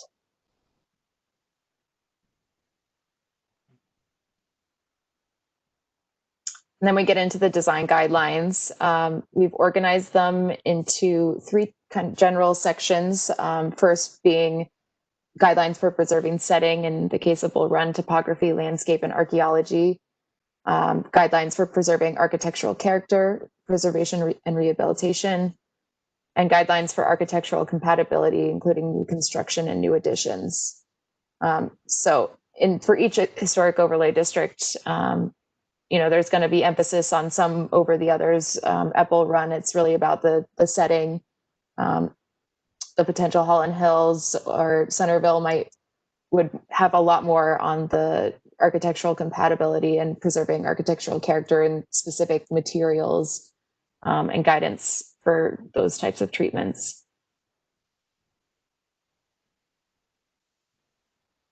Okay, just keep going. And finally, the appendix for this section as well, and with a glossary of terms and additional resources. So are there any comments on the district-specific guidelines? I don't see any raised hands. Okay. Well, now I have the discussion topics that I was hoping to talk to you about. First, property classifications. I just want to be sure that we're clear in the guidelines how historic buildings are treated differently than contributing. So I brought up some of the materials from the zoning ordinance and the 1991 memo on contributing properties that makes those distinctions. So any guidance you have or how you typically treat them in your review projects? This is Laura. I just want to say we have this very strange chicken and the egg type situation we have right now with ZMOD happening. And I think at the last meeting, if I remember right, feels like it's a long time, was that we decided in the ZMOD, in the zoning ordinance document, we weren't going to change the use of the term historic pending what this outcome was. So this would be the opportunity and time to determine whether or not we wanted to keep the words historic and kind of expand on that discussion because of the fact is after this process is complete, we would go back and do a zoning ordinance amendment to the zoning ordinance, specifically the historic overlay district section, to kind of come in conformance with this stuff and what we found and updated. So I don't know if we're going to arrive at an answer today or tonight, but it's something that before this process ends, we have to make sure we give Sarah and her group at Traceries very clear guidance about how we want to treat these properties. So that's just food for thought and a little update since last time. Yeah, I might note that the National Register criteria talks about properties that contribute to the significance of the district, but I don't see the word significant or significance in here. So I don't know if there's any interest on behalf of the board or from staff or from our consultants at Traceries to try and mimic some of the language in the National Register criteria. I think that's a good point, John. We need to define the terms and how we want to use them. So if we want to come in conformance with, what the National Register says, and they don't have a difference between historic and contributing, that makes sense. We just need to make sure we give them that direction to move forward in. Laura, how long is it going to take for us to make that change? Because I do not like the fact that historic only refers to those properties that were in the name district, and everything else gets other contributing as their moniker if they are identified. I definitely want that rectified because I don't feel like it's a very clean way of doing things. It's up to the discussion of the board. I mean, this is your document, and then it would be reflected in the zoning ordinance amendment, not ZMOD. that ship has already sailed, but that's already gone forward with our comments. So we would go back and do another amendment afterwards to do this. So if that's what you want, I think we would need to, I don't know if we need a motion, but we need to come to a consensus to give Sarah and her group guidance on. That's what we want moving forward. One of the problems I see is that the word historic, any property in a historic overlay district that has that moniker of historic has actually been defined and described its history. Why is it historic? Whereas that's not the case with the other contributing properties in that long list in the 1991 memo. There's no description even of what the properties are, let alone how they are significant towards the purposes of each historic overlay district. So if we want to change what historic is, that's one thing, but I think it's very important that any property that is identified as contributing has to be defined and described as to why is it, what is it, and why is it considered to be a contributing property. Well, I guess I have a question of looking at what I've got on the screen. How did the two bullets under other contributing come about? That's from the 1991 memo. So that would seem to me to answer some of your questions, Michelle, because if it's other contributing, then it's a property that's listed in the inventory of historic sites. Yes, but that memo doesn't say why. It just says this is a list of properties that are 50 years or older. I get that, and that memo we just have to live. But what I'm saying is that the definition right here in front of me says that other contributing should be a property that is in the inventory of historic sites and contributes to the architectural, historical, cultural character of a district. Right, but most of the properties that are listed as other contributing are not on the inventory of historic sites for the county. They are only on that 1991 memo as being listed. They're on that list because they're 50 years or older, but they have not been evaluated and listed on the county inventory. That's our problem as source record, not the contractors. We made that mistake in 1991, listing things. I'm just saying I would rather they all be treated as historic, and that any property identified after the fact of the creation of an overlay district, if it's determined as contributing, is also considered historic. But I guess that's the question Laura's trying to push us at. You know, do we care that we have these two distinctions? Because the first definition seems to be the one that, you know, when we make the HOD, we're defining what's historic, and then we can add things under this contributing. But I feel like that's a lesser moniker, even though it's not with the way the actual National Register operates. So I'm not, I just don't like that term. It just it feels like a lesser category. And I recognize we have a list of buildings that might not meet that standard. But if we were in a perfect world, I would want those buildings under other contributing. They're just as important to consider if they were genuinely contributing to the district. Well, right, if they were actually contributing. But if you remember back to the St. Mary's Church situation where we had to de-designate two properties that were identified as contributing just because they were over 50 years old, but they had absolutely nothing to do with anything connected with St. Mary's Historic Overlay District, and they should have never been put on that list. So if I had to go one way or the other, I would say let's take the 1991 memo and all the properties that are listed there as being 50 years or older, and that's why they're on there, remove them from every historic overlay district and they're no longer considered contributing. I'd rather err on that side than on the other side.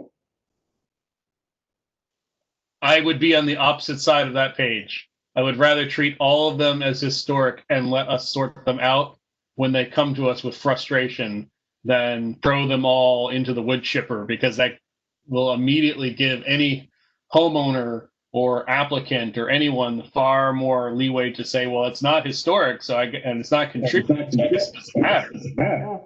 I guess what I'm saying is, I think that we need to take the time, whether the board does that or whether our contractor does it. Somebody needs to actually go property by property and evaluate them, not just take them because they're on the 1991 list. Yeah, I have to agree with Michelle's assessment. And boy, I'm getting a lot of feedback. Are you guys hearing feedback?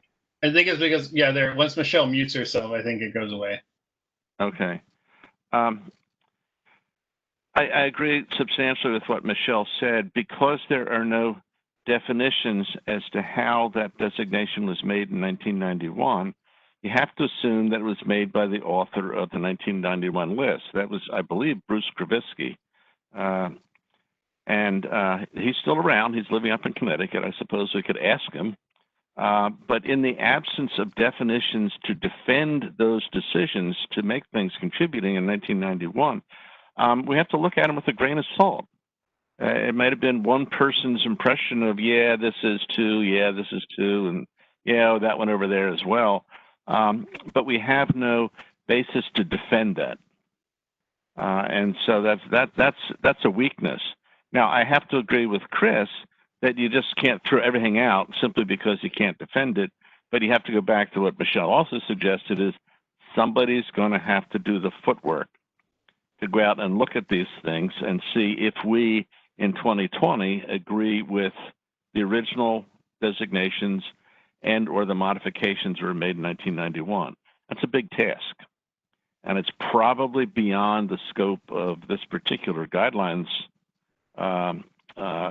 contract because we didn't ask them to assess whether or not everything is listed as historic or not, or contributing or not.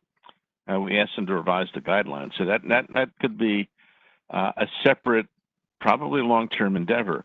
Now, Chris's observation that this is something we need to fix sooner rather than later, I fundamentally agree with that. How we might do that, that remains to be seen. Hey, John, I have a more pragmatic suggestion for our contractor, I suppose. I think now that I'm looking at it more, I still think we probably do need the terms historic and contributing, because contributing can be a way that we can add properties that have been identified after the fact to an overlay district. However, I think we need to make sure our guidelines and products they develop for us are flexible enough that when we task Laura and Nicole and Denise and them to go back and evaluate these things, or we bring another contractor on, that those maps and features can be updated and changed in a way that doesn't require redoing or reshooting documents and reshooting photos or remaking maps. These need to be products that we could then, we don't want the guidelines to immediately become out of date within a year after they're produced by Traceries, only because we were able to get money to help Laura and Nicole and them determine of these 1991 properties, how many actually were legitimately contributing and how many could be struck. Because then we suddenly are showing maps that say, well, then your map says this is a contributing property. Because I'd want to show those in a way that would, I want to be cautious, but I agree with you that we don't have a strong defense. So I guess that would be a question to Sarah and them. Are these things that can be easily changed by county staff when turned over to them, or are these things that are going to be so custom made by Traceries that we're going to, already have a set of guidelines that look pretty and new, but already need changes if we make those changes later? Right. The purpose of these is to make them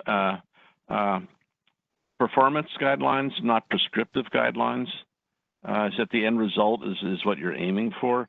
Now, something occurred to me while you were talking, Chris, and that is, could we include language to say that assessments of contributing and historic are subject to review at the time of any subsequent application for changes to the property based on then current conditions?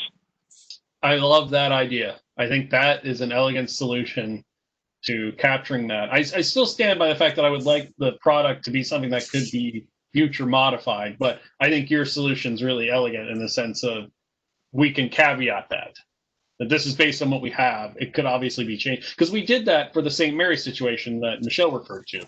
We voted and delisted those buildings because we said that makes no sense, and we allowed the applicant to go forward. So we were reasonable about it. But also you have to recognize that over time, just like we're looking at the 1991 report and with a kind of a jaundiced eyes, like, not so sure about everything in there. That's with the perspective of looking at it 30 years later. And yes, these guidelines are going to have to be dynamic. They can't be static. And so they have to have enough flexibility built into them so that we can accommodate with, changing conditions. Some flood goes in and wipes out some low-lying historic properties in one of our historic overlay districts. Well, yeah, that's a change of condition. It wasn't foreseen in 2020, but it may happen in 2025 or 2030 or 2035. But we have to be able to deal with that. It's our intent to, make these work for the ARB and for staff. They're not written in stone, so we plan on providing the documents and their finished form to the county for they can edit. You can edit in the future. Use the template for new guidelines as it comes about. So these definitely are intended to continue to live on and be edited. Well, Sarah, I think at one point you had mentioned putting the contributing list in an appendix or something like that, and that might be the place where they go, because then that way we can say dated as of this date, this is the ones that we've determined to be contributing, and then if those need to change, it's a much easier change as an appendix than in, actual. But just a suggestion from us of how staff might use it. The only difficulty I would see is just with the mapping in the document and just the list, having the list outside the document as an appendix, that's fine. But the mapping would be one thing that I think is critical to including in the document, but would be more difficult to just add on or subtract. I think too, for what it's worth, if we're more inclusive up front, like we said, we can have that asterisk that says at this determination point, like St. Mary's, we determined at this point that they're no longer contributing, and we can say, oh, those have been removed, as opposed to not having them on there and then having somebody say, well, it wasn't identified on there. We had, letting us make the call, letting us tell them the good news instead of making us tell them the bad news of, oh, by the way, yes, that is significant, and now we have to go through all these hoops, as rather than, oh, we've determined that that's changed and we no longer have to meet that, because it's a much easier conversation on our end half the time. So that's my recommendation.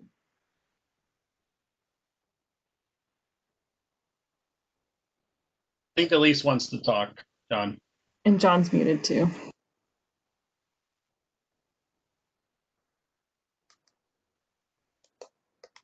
As the person who was around in 1991 and does know that did know the person who wrote the memo, who is probably still around too, although she's gotten married, so she has a different last name.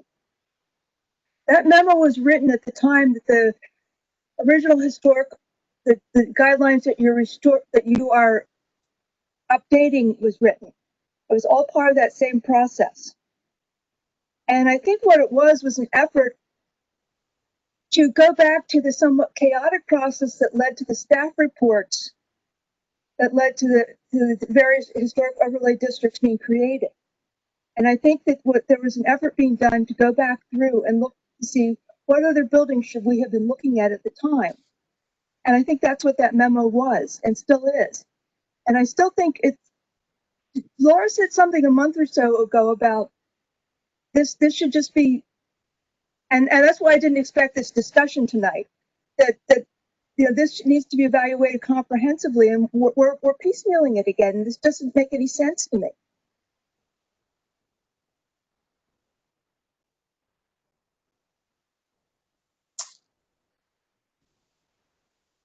I personally would love for us to evaluate this list comprehensively, but I don't. as I remember, I don't think we have it in the RFP for traceries as something they can do. I do wish that there was something we were asking of them, because I think that would be part and parcel something I'd want done. I wish there was a way we could mod the contract and add that to the task, but I don't know if we have the funds or monies to do that. But that, I mean, I personally would like to see all properties that are in a historic overlay district designated as historic, and that we could add properties to it that they all, because any property within a historic overlay district is either individually eligible or it's contributing to the HOD. I mean, it's, you know, that we've really split two terms in a way to make it so frustrating from a preservationist perspective that it doesn't make sense how we're describing it.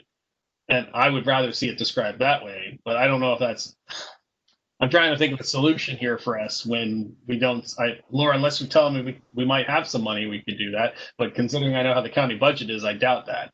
You know. Although functionally, we don't pay attention to contributing, non-contributing.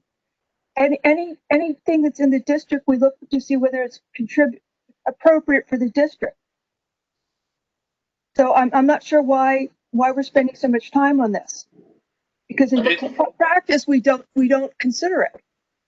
In essence, all of these are contributing properties because they all contribute to the HOD, and we look at every project in the HOD, regardless if it's a contributing property or historic property.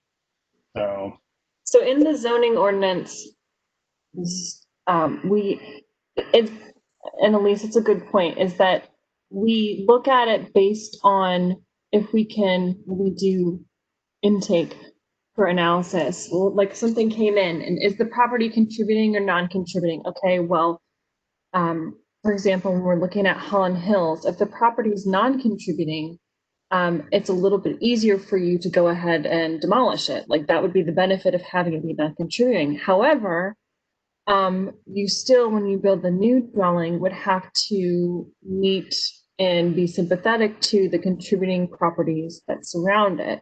So it does have some benefit to be contributing or non-contributing, but for the term for historic and contributing, staff treats them as one and the same. But you're right on the fact that it does raise a little bit higher level of scrutiny and analysis. For example, Pohick Church, like that's a contributing historic property. But then if you get at one of the decks that we did last year, the property's not contributing. So do we care as much? We care more about its effect on the contributing properties. Does that make sense? I feel like I'm talking in circles. But from staff's perspective, we do historic and contributing. We treat historic and contributing as the same. So really, it's two things, and Denise pointed this out in our discussions internally, was we need to have the terms defined, and then how we treat the terms, however we treat the terms, if that makes sense. So that's what I really think we need to give traceries. And I think at this point, it sounds like we've got two separate projects on here, which we're not going to be able to have traceries specifically help us with, but something further along of treating how we treat them and how we define them, because then that would go into the zoning ordinance once this process is done, of how we would treat those and how we would implicate any decision making on those properties.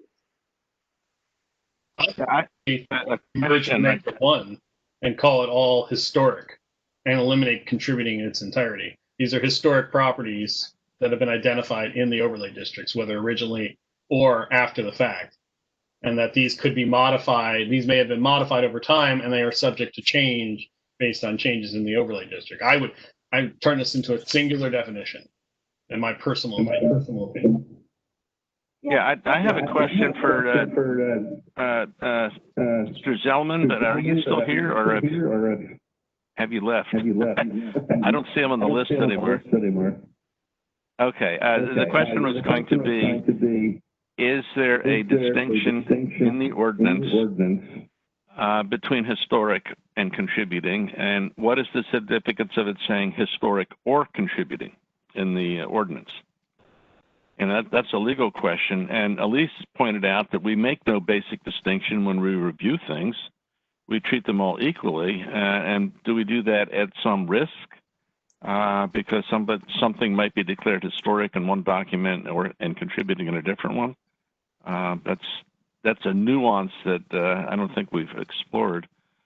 But it does appear from the ordinance that it just simply says these shall be identified as historic or contributing properties and noted as such in the report. I think that leaves it up to us how to define those two terms. Right, that's what I was going to say, is that I'm not familiar. You're back. Thank you. Yeah, I'd have to go back and look at the ordinance, but I don't recall contributing or historic being specifically defined. Yeah. And if they're not, then I would say it is up to us to make that determination, because it's an ambiguity that really only we can resolve at this point. But I'm happy to go back to make sure that's correct, but I'm pretty sure it is. Yeah. That's a good point, Jason. The memo, the 1991 memo clarifies the definitions.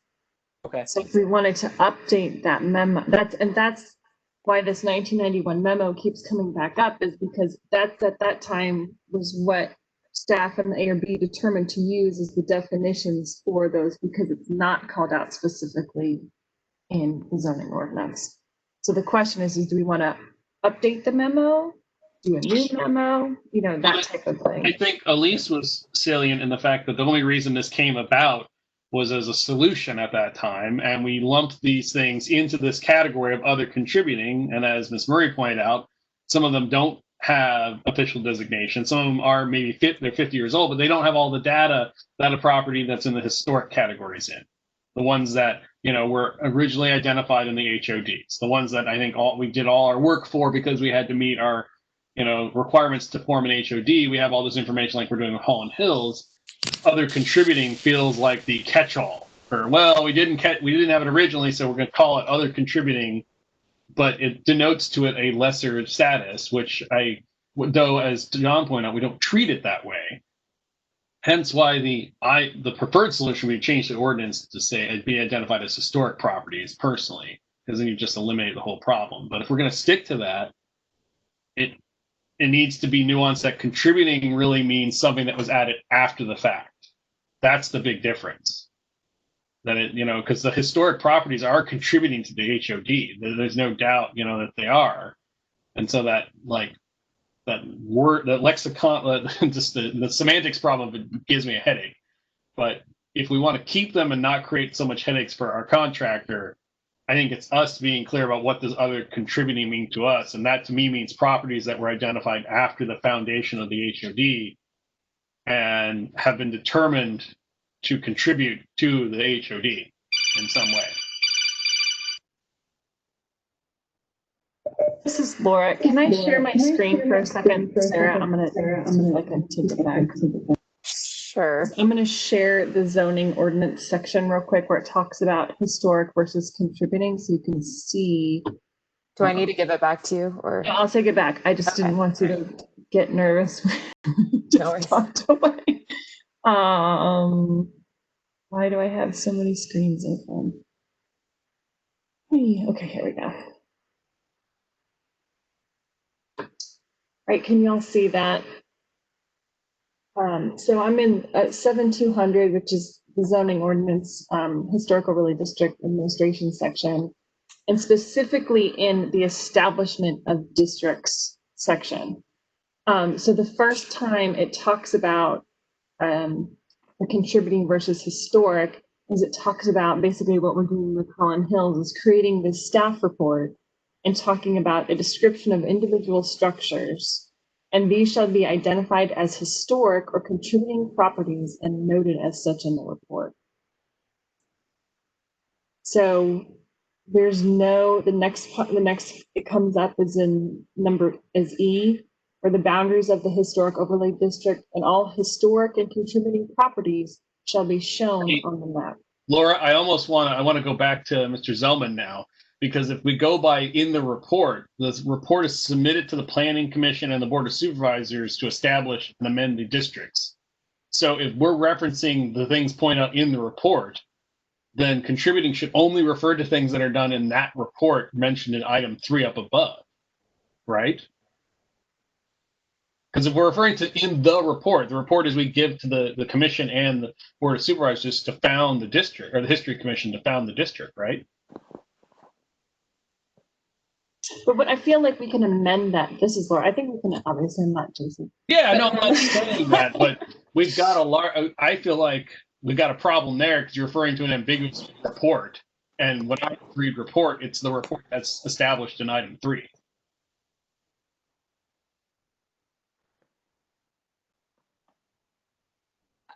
I think I would probably slightly disagree. I think without a definition of what's contributing historic, I think when it just references it and it says identify what's contributing, identify what's historic, we're going to create this district. The board, the planning commission, the board of supervisors are going to approve what this district is, what the boundaries are. But then when we come here once a month and people have submissions for us to consider whether it's a residential or commercial property, they're making some change to it, whether it's a historic or contributing structure. And we decide, are those changes within the intents of what's within the ordinance and with what we think is consistent with that district. We make those judgments all the time. And so I think if a time came and we had 3 properties or 3 structures within a district and 2 were historic and 1 was contributing, and we're like, I think maybe 2 should be contributing now, 1 should be historic. I don't see any reason why we couldn't make that. Oh, I'm not even arguing that, Jason. I'm saying that 1991 list, if it wasn't approved by the commission and the board of supervisors, then it doesn't seem to have any value. Because I think it has as much value as we want to give it. Because it seems to suggest that those historic and contributing are defined by the report that was prepared originally. So this 1991 memo we put together just feels like something that we put together, but doesn't actually have a basis in the ordinance. Still muted. So all the more seems to me that contributing has no meaning, as you point out. We could give it whatever meaning we want. But that makes that 1991 report all the more controversial because it clearly was just a list we put together. Right, and I don't necessarily disagree with that, and there's no reason, we couldn't come up with the 2020 memo now of, But one would argue then that we would probably want that approved by the History Commission and the Board of Supervisors because we would be changing our historic overlay districts. And I mean, if I were a property owner in one of those, that suddenly would be a massive change to my property, even though I might be in an HOD and I would already have to go for reviews. To suddenly be a historic or contributing property in an HOD suddenly changes it even more, So that's where I'm discovering all the more this 1991 list, was a solution, a temporary solution that obviously is something that's beyond our poor contractor, in the sense that the terms can stay, and since we haven't defined them, I think Laura's right. We could define them right now for what we want them to look for the contractor, but we still got a 1991 problem we got to go reconcile. I will say yeah, I would have to agree with that. And one of the things I think it would be wise for us to do is don't think that we need to amend the Board of Supervisors' approval of each individual district. Since they don't define the terms in the ordinance, we define them. And so we can define away whatever the conclusions were in 1991 or modify them to meet our conditions 30 years later. But I think that's something that we can control. But if you kick it to the Board of Supervisors, somebody doesn't want their house listed because they want to tear it down and build a McMansion, is going to lobby that the ordinance be modified to exempt their property. That's a can of worms. I don't think we want to open up that can of worms. No, and I'm just pointing out an inherent problem I see right there that we may want to rectify if we do any changes to our ordinance to allow us to make those changes without requiring that full, process once a district is formed. Yeah. Well, it might be good to. I'm sorry, Elise. Go ahead. I'm going to point out we're not using those 50-some-year-old site reports that went to the Board of Supervisors anyway. Most of them, very few of us have ever even seen. they're out of print, and who knows if they're on the county's website. Laura talked about getting them scanned at one point. But it's not as though it's something we use. So, and we haven't used. It's, you know, it's not in the guideline booklet. You know, they molded in the warehouse until we got rid of them.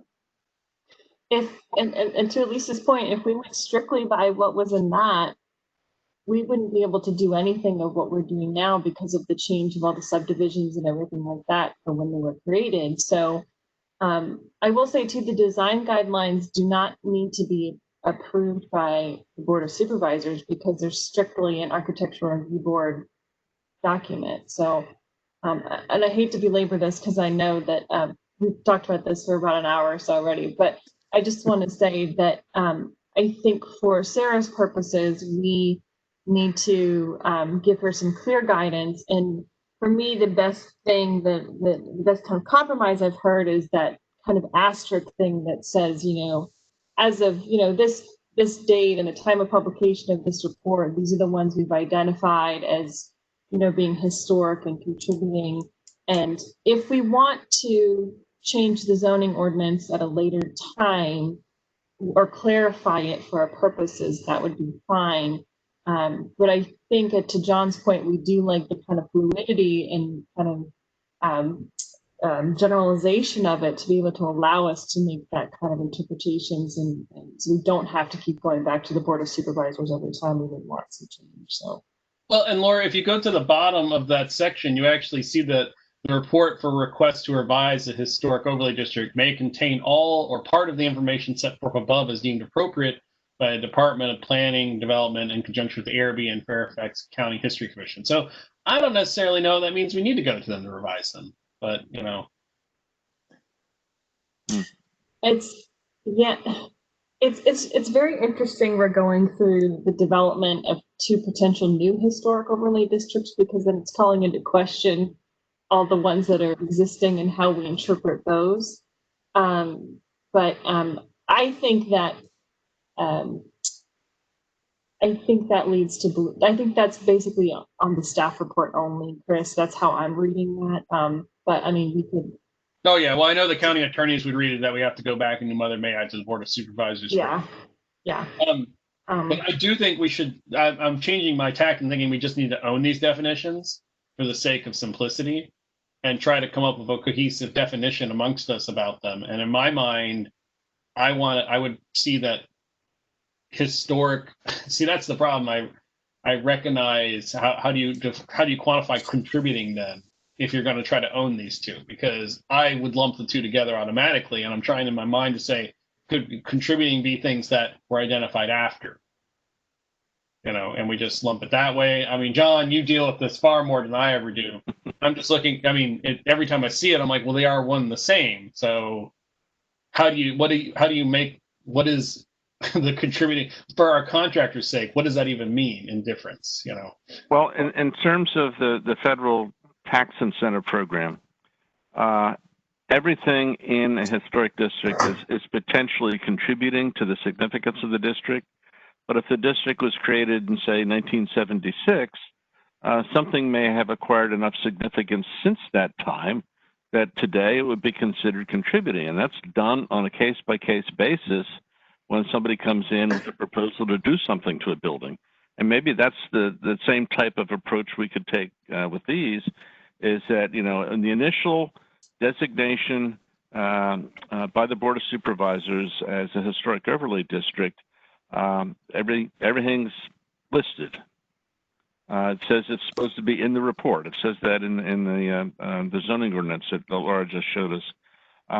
But 20, 30, 40, 50 years later, other things could be considered contributing to that overall historic district.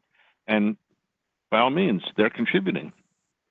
Well, the good example would be Woodlawn and Pope Leahy House. You know, Woodlawn, the historic overlay district, has 2 periods of significance because it's got Woodlawn and then it's got Pope Leahy House, which is considered contributing.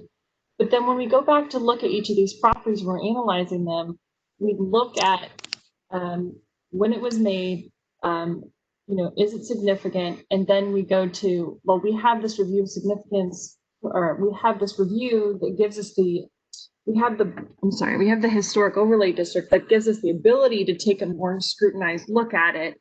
And then it's incumbent upon the ARB to make that decision of whether or not, to what extent we want it documented, saved, preserved, etc. And I think for me, it's more guidance for the homeowner and a kind of awareness and recognition of, hey, this, if you buy this property and you come in, they don't know they're in a historic overlay district, but then if they're putting an addition on, they need to know whether or not that how much we're going to consider the changes being impactful. But I'm sorry, I don't want to cut this short, but I know that Sarah's probably got other stuff for us to look at.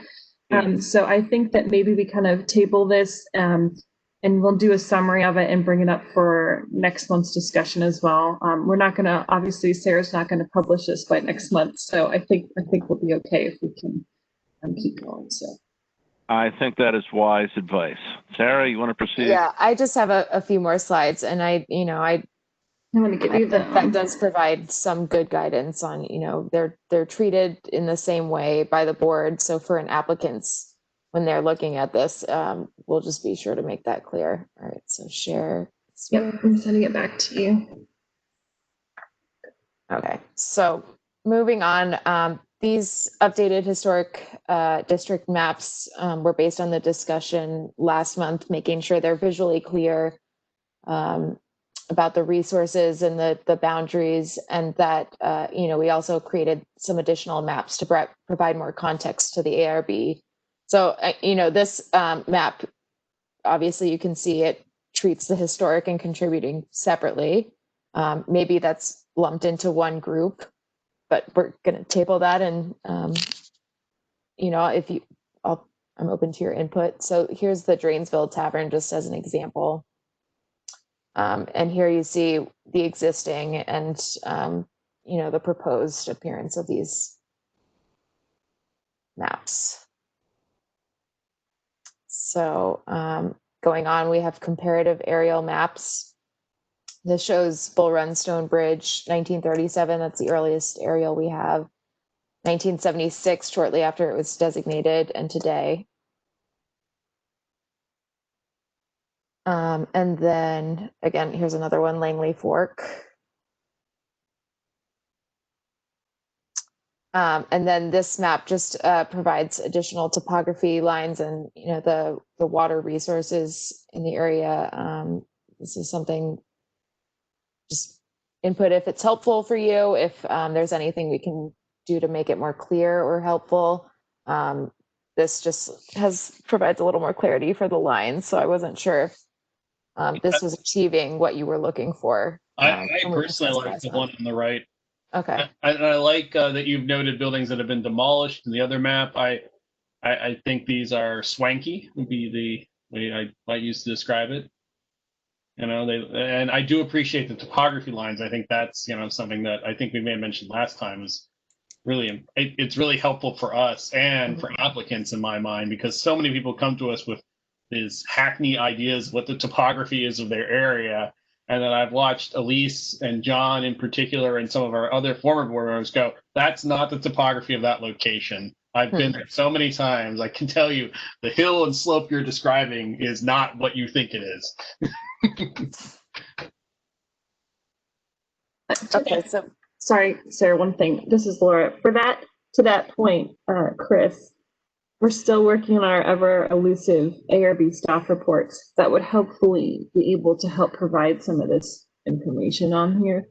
So, the topography, could be helpful for this, but maybe not. We keep talking about once we publish it, are they going to be outdated as soon as we publish it? But we've got some stuff in our bag for the staff reports that we haven't quite, and that's just because we haven't gotten there yet. But to that point, yes, these maps will be definitely helpful for those analysis purposes. Right. If I can make a comment on that, the county GIS system has an incredible amount of useful information, but the question is, how do you query it to get useful results for your specific purpose? in terms of topography, to me, it's more important to show the topo lines so you get a sense of where view sheds are, more so than the foliage, because the foliage can change. Deciduous trees can change seasonally. And so, you have to figure out what are the questions we're trying to answer with these maps. And so, to me, topo lines are significant because it reflects the dimensionality of the land.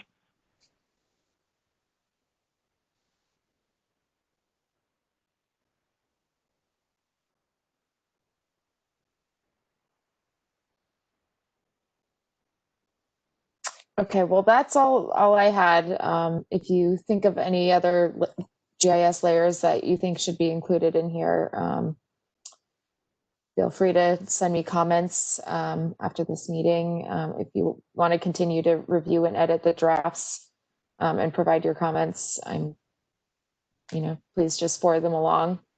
But that's all I had for tonight. If there's anything else you want to discuss or look at. No, I think we've given you an earful, and we've shared some of our dirty laundry with you, and so we'll have to figure out ourselves how we're going to resolve all that. And if you go back and tell your colleagues tomorrow about, you wouldn't believe what I had to listen to last night. If they have any insights that they might offer us, we'd be pleased to hear it. I'm certain. So thank you very much for your patience as we work through some of that, and for this presentation. I do see that it is responsive to the comments you've received already, and I'm very pleased with the way that it's going. Thank you very much. Okay, well, thank you. Bye. Have a good evening. You too. Okay, board and staff items. Does anybody have comments on last month's minutes from September? And if there are none, I don't see any raised hands. I would entertain a motion to approve the minutes and to pay the recording secretary.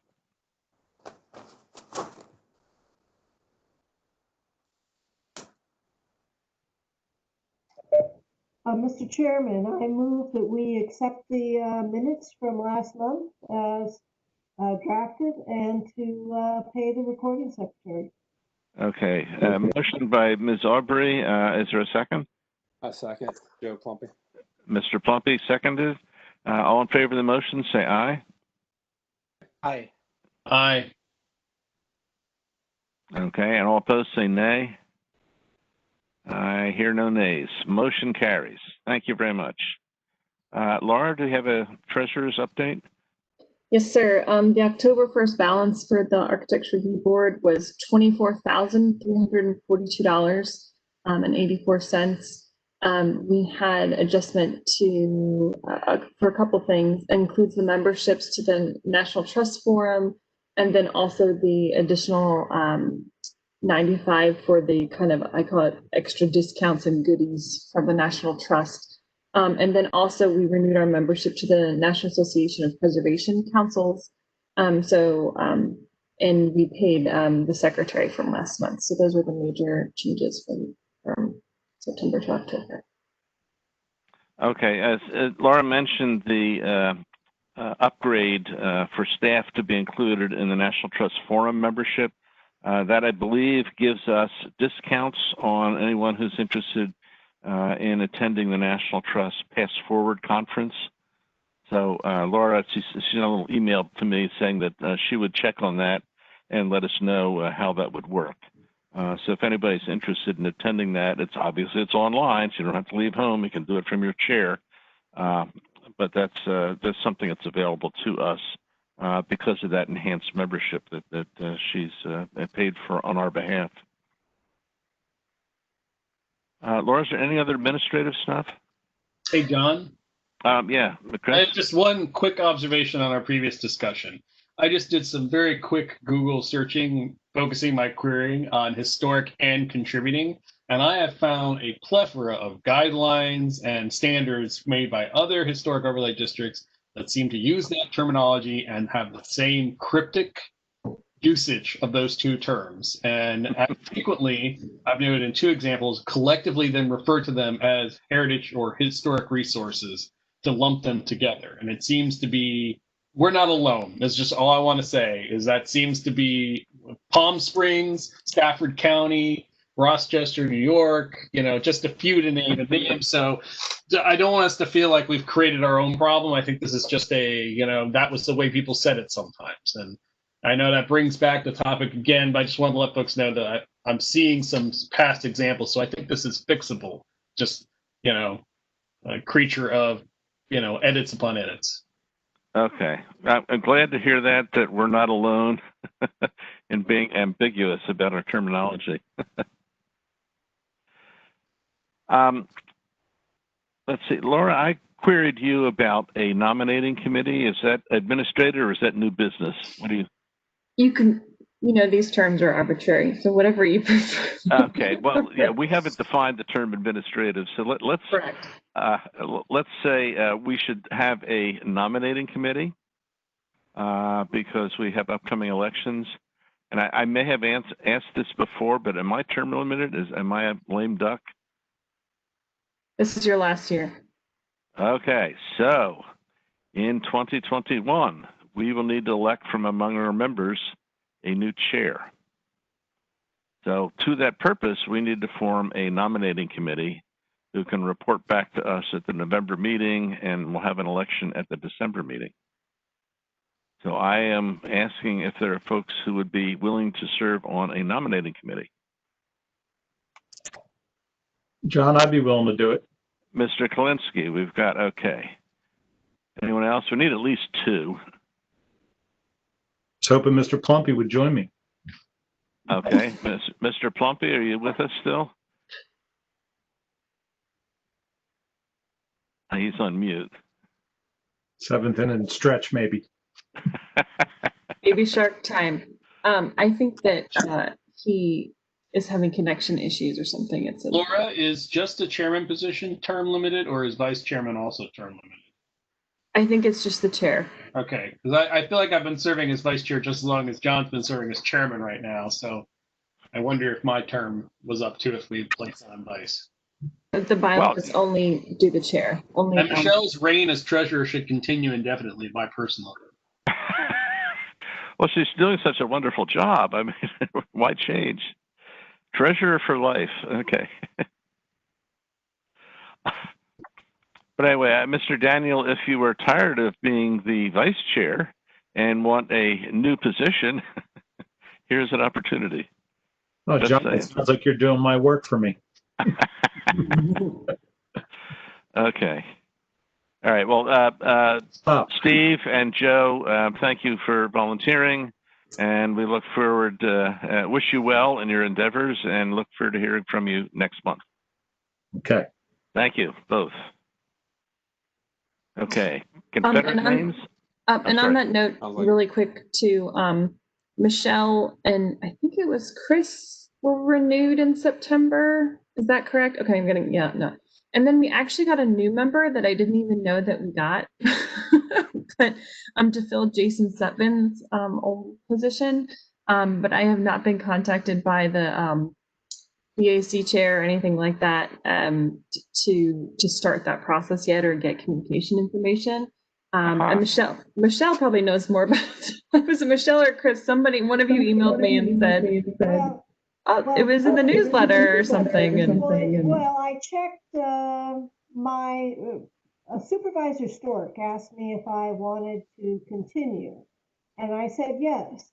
So I checked the minutes of the Board of Supervisors meeting at the end of September, and that's when I saw they had voted to approve all of the 500 plus nominations for different committees and boards.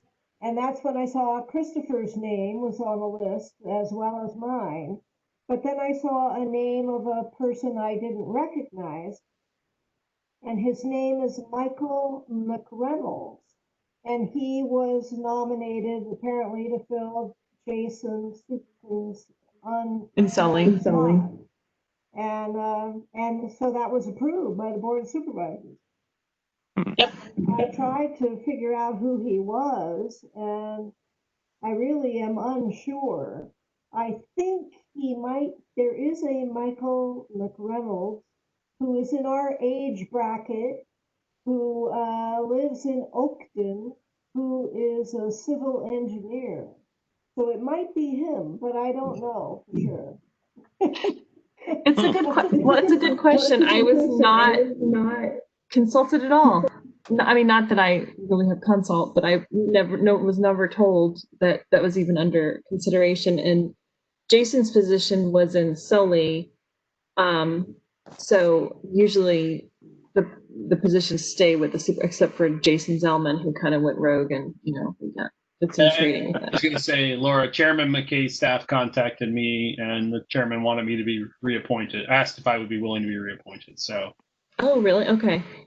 So either Chairman Bulova said some nice things about me, or they're like, this guy seems like he'll do. Okay. Well, anyway, I will follow up on that and let you know. I just haven't heard any outreach. And as you probably all understand, the county is moving at a glacial pace, especially now. I mean, we're still functioning, but things are not we're not quite there. To that end, Laura, just since we're talking about the contact from their supervisors, Chair McKay's staff wants to set up I've asked about a meeting several times to him concerning all the initiatives we've had in the county and wanting to reintroduce myself. And his staff indicated that they want to try to coordinate one in the near future with us. And I indicated that I would want it to be with both of us. Not just me, despite being his appointee. I think it needs to be the chairman and vice chair. So I said we need to coordinate those schedules. That's still pending. And they, as just Laura just said, given all the other things on the chairman's plate, I told them that we're flexible and we will work with them and what they need. Okay. Well, thank you. I appreciate that insight.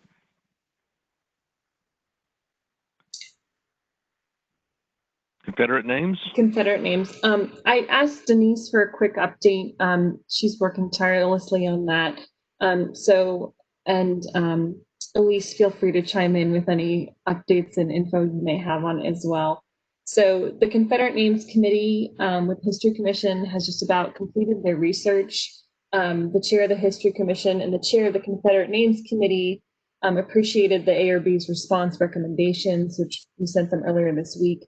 And they will be included in a report that goes to the Land Use Committee of the Board of Supervisors in early December. And research resulting from this effort will be placed in the Virginia room.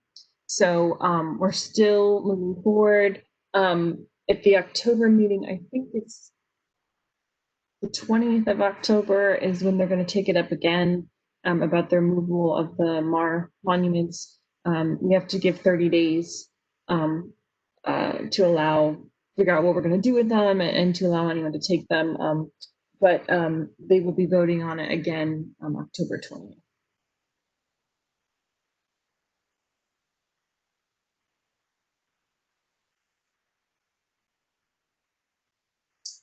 And then, do you want me to just keep going, John? You're saying yes, okay. The River Farm Wellington update. So River Farm is located just off of George Washington Parkway, and it's owned by the American Horticultural Society, and they're looking to sell the property.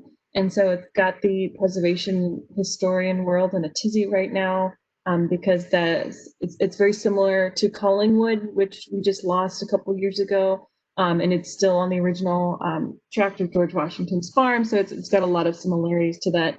But it's been gone up to the supervisor level and the county attorney level and also the county executives level on what we're doing with this property. And so our staff did a lot of background research on determining what conservation easements were all located on the site and what we could do moving forward. It's just up for sale right now. It hasn't been sold, but there's a lot of people that are interested in that property, of course, because it's right on the river. So I will keep you posted, but just want to let you know if you've heard anything about it that we were aware and working on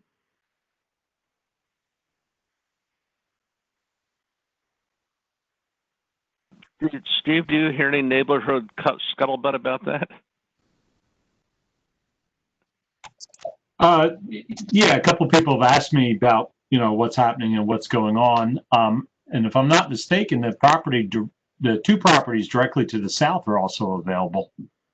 One at $60 million, and I think the other one at $13 million. I'm thinking Jeff Bezos would be a prime candidate for something like this. Maybe one of his employees. But yeah, it's nothing specific, but people have asked about it. Yeah. It came up at the commission meeting last night because of Sally Lyons and Tammy Manarino. There's heavy interest in this all the way up to Don Byer. Delegate Searle is also heavily involved. There's an attempt, and they've also been negotiating with the Park Service there. And Supervisor Stork's newsletter had something about it in it as well, as I recall. Yes, it did. Yeah. But there's a hope of be able to negotiate a deal to keep the whole horticultural society in place. But nobody has a whole lot of hope. Nobody has any real confidence of what will happen. Yeah. Okay. Thank you. Laura, want to move on to Holmes Run Acres? What's up there? Or is that Nicole? You're on mute. Yeah, that's on me. Okay. We're just moving on to our next work group meeting. I think I updated you guys after our first work group meeting. So we're just kind of going through the different parts of the zoning ordinance and starting to work on the different tasks. And I reached out to you, John, and you said you would probably be able to come and talk for a little bit kind of about the ARB process. The work group has like a varying range of knowledge about the subject. So we've got some folks that are very well versed and then some folks that are very new to this. So we wanted to get you in there to give them kind of a little bit more of an experience of what the ARB process would look like. So yeah, so we'll have our meeting. It's on Wednesday, again, virtual WebEx. If you want to listen in at all, anybody else, it's on our Holmes Run Acres webpage. But other than that, we're just chugging along. Right, that's this coming Wednesday. I do see that it's on my calendar, so. Yes, you should have gotten the WebEx invitation, and I'm going to bug you tomorrow too. So. Yeah, because we said we needed to talk, but if we could do that Monday or something, that would be better for me. Okay. Okay, thank you. Holland Hills. So Holland Hills, we're finally getting started again after a little bit of a, not rough start, but we're having trouble meeting in person and trying to get a virtual meeting set up. But our next meeting will be Monday, October 19th at 6:30. We're having a hybrid meeting. The people that would like to meet in person are meeting at the supervisor's office, but the majority of the work group will be virtual for WebEx. But at this point, we're going to basically pick up where we left off in March. We're going to roll out the preliminary findings and the contributing and non-contributing structures in the district, and also start moving forward with traceries as well on the draft potential design guidelines for Holland Hills, which we understand will be a long discussion. So we're just trying to pick up where we left off in March and start that back up again. And we'll be having a couple more work group meetings and then hopefully a community meeting early in 2021. And then hopefully, fingers crossed, some public hearings in the summer. Okay, thank you very much. I might interject since we're talking about Holland Hills here. DOCOMOMO DC, which stands for Documentation and Conservation of Modern Movement, is hosting a virtual tour of Holland Hills this Saturday at 2 p.m. If you just put in DOCOMOMO DC in your web browser, it'll probably pop up. It's free, but they ask you to register in advance. They're going to be visiting via video into a fairly late Holland Hills house. It's an atrium house, a two-story atrium house. And we're also going to see the Illuminaire house, the Alcoa Carefree House, inside and out, undergoing renovations. New owners are taking very good care of it and are sharing it with folks. And then you get to see yours truly talk about the neighborhood and some other Goodman buildings in the Washington area.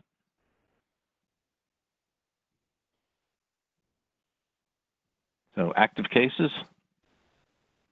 Yep, I put the list out of the active, I'm calling them active cases because within this list, we have zoning ordinance amendments, we have planning, comprehensive plan amendments moving forward, and also zoning cases. So it's all types of cases going through forward in planning development. And then the section 106 cases that have come in as well. So there's a couple, I think, in Fort Belvoir that Nicole's working on, and then some new telecom ones that came in, but those have been the bulk of our section 106 cases that have come in, other than, of course, the ongoing ones, including the Route 1 BRT and the Soapstone Connector. Right, and the nuclear reactor was written up in both the Post and the Mount Vernon Gazette in the last couple of weeks. I noticed in both of them. Hey, Lauren, and other 106 news related to the county, I think, because it's involved Fort Belvoir, the Army had its program comment approved by the ACHP this last month that related to interwar housing and allows the Army an expedited pathway to replacing and modifying materials on its historic interwar housing, including imitative materials. The comment passed by a very narrow vote, I'll say, but it now gives the private partner pretty much full range on those decisions and requires no further consultation on them. So obviously those portions didn't fall within our, our HOD or anything, but we won't be seeing communications from the county or from the Army about those if they want to seek our input, because the installation won't even be having a say in them anymore. It will be the privatized partner following the terms of the program comment. It was an interesting comment, to say the least. I didn't have any role in its development. I have my own personal feelings about it, having been there at Fort Belvoir for a time and saw a lot of activities take place. So I'm not, not commenting one way or another. So that's to say something in itself, I suppose. But just an interesting fact that has been undertaken. It's for the folks that are not very literate in the 106 process, it is a special provision that can be undertaken by an agency to seek comment directly from the Advisory Council on Historic Preservation, and the council's appointed membership votes on it. So it's not a very common occurrence, though they are becoming more common. But it really takes it to a national Washington level decision-making tool. Okay, when you say interwar housing, is that pre-Cape Horton Wary? That is pre-Cape Hart Wary. That's everything between, obviously, that's pretty much all the colonial revival housing on Fort Belvoir. Wow, that includes the Officers Row out by the river? Yep, that includes the Officers Row out by the river. Wow. Everything in Gerber Village, Belvoir Village, Jadwin Loop, all those are now, because they were privatized, then they're interwar. It doesn't affect the installation administrative buildings. It is only housing. So the parade buildings are... Yeah, and it also doesn't affect the Thermicon house, I'll point out. Okay. Okay. What about the amphitheater? That's on the other side of Route 1. No, I would have no jurisdiction over that.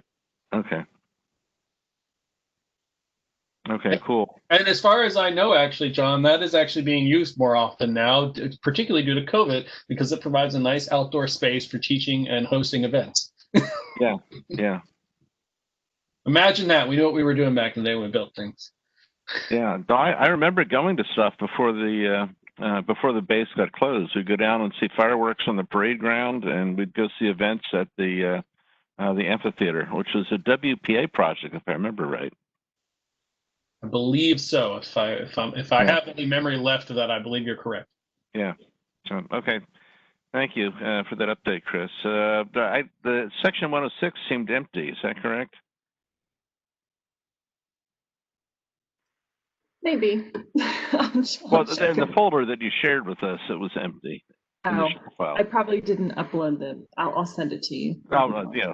No biggie. Okay. Any other correspondence or announcements from the staff? Just wanted to I think I sent it to you, John, and I sent out an email yesterday about the One University Drive yes. review. That VDHR completed a review. I think we asked for one on behalf of the development and said that the One University Drive building, this is the It's right next to the field house at George Mason, right outside of the city of Fairfax limits, was potentially eligible, and it was constructed in 1982, and it's John's favorite building in the city, near Mason. But that they recommended that the development take into account the effects that would be on the adjacent property. But I'm not sure. I don't think it's being saved. But I think they said it's potentially eligible, so that's a step in the right direction. Yeah. So we'll see. I looked at the report that you shared, and the proposal right now is for the housing that's further down the hill, and it's not even the building that's closest to One University Plaza. And so it looks like they're going to go and they're going to get things built where they won't have interference. The easiest first, yeah. And exactly. I think low-hanging fruit. I think it's a phased development too, so it might be coming at at a later point. It might come to a head, but right. Okay. All right. That's all I have. Okay. I don't have any old business. Is there any new business, Christopher? I'll keep it short and sweet, but I wanted to update on the Reston Task Force since we had another meeting, and I've actually found this to be a rather illuminating experience. And I really want to advocate now that board members find ways to get on other comprehensive plan task force, because I feel like that's where the sausage is getting made, it seems like. And so I have to give a lot of praise to Supervisor Alcorn for letting us do that, because I feel like I've had a chance to contribute some of our perspective.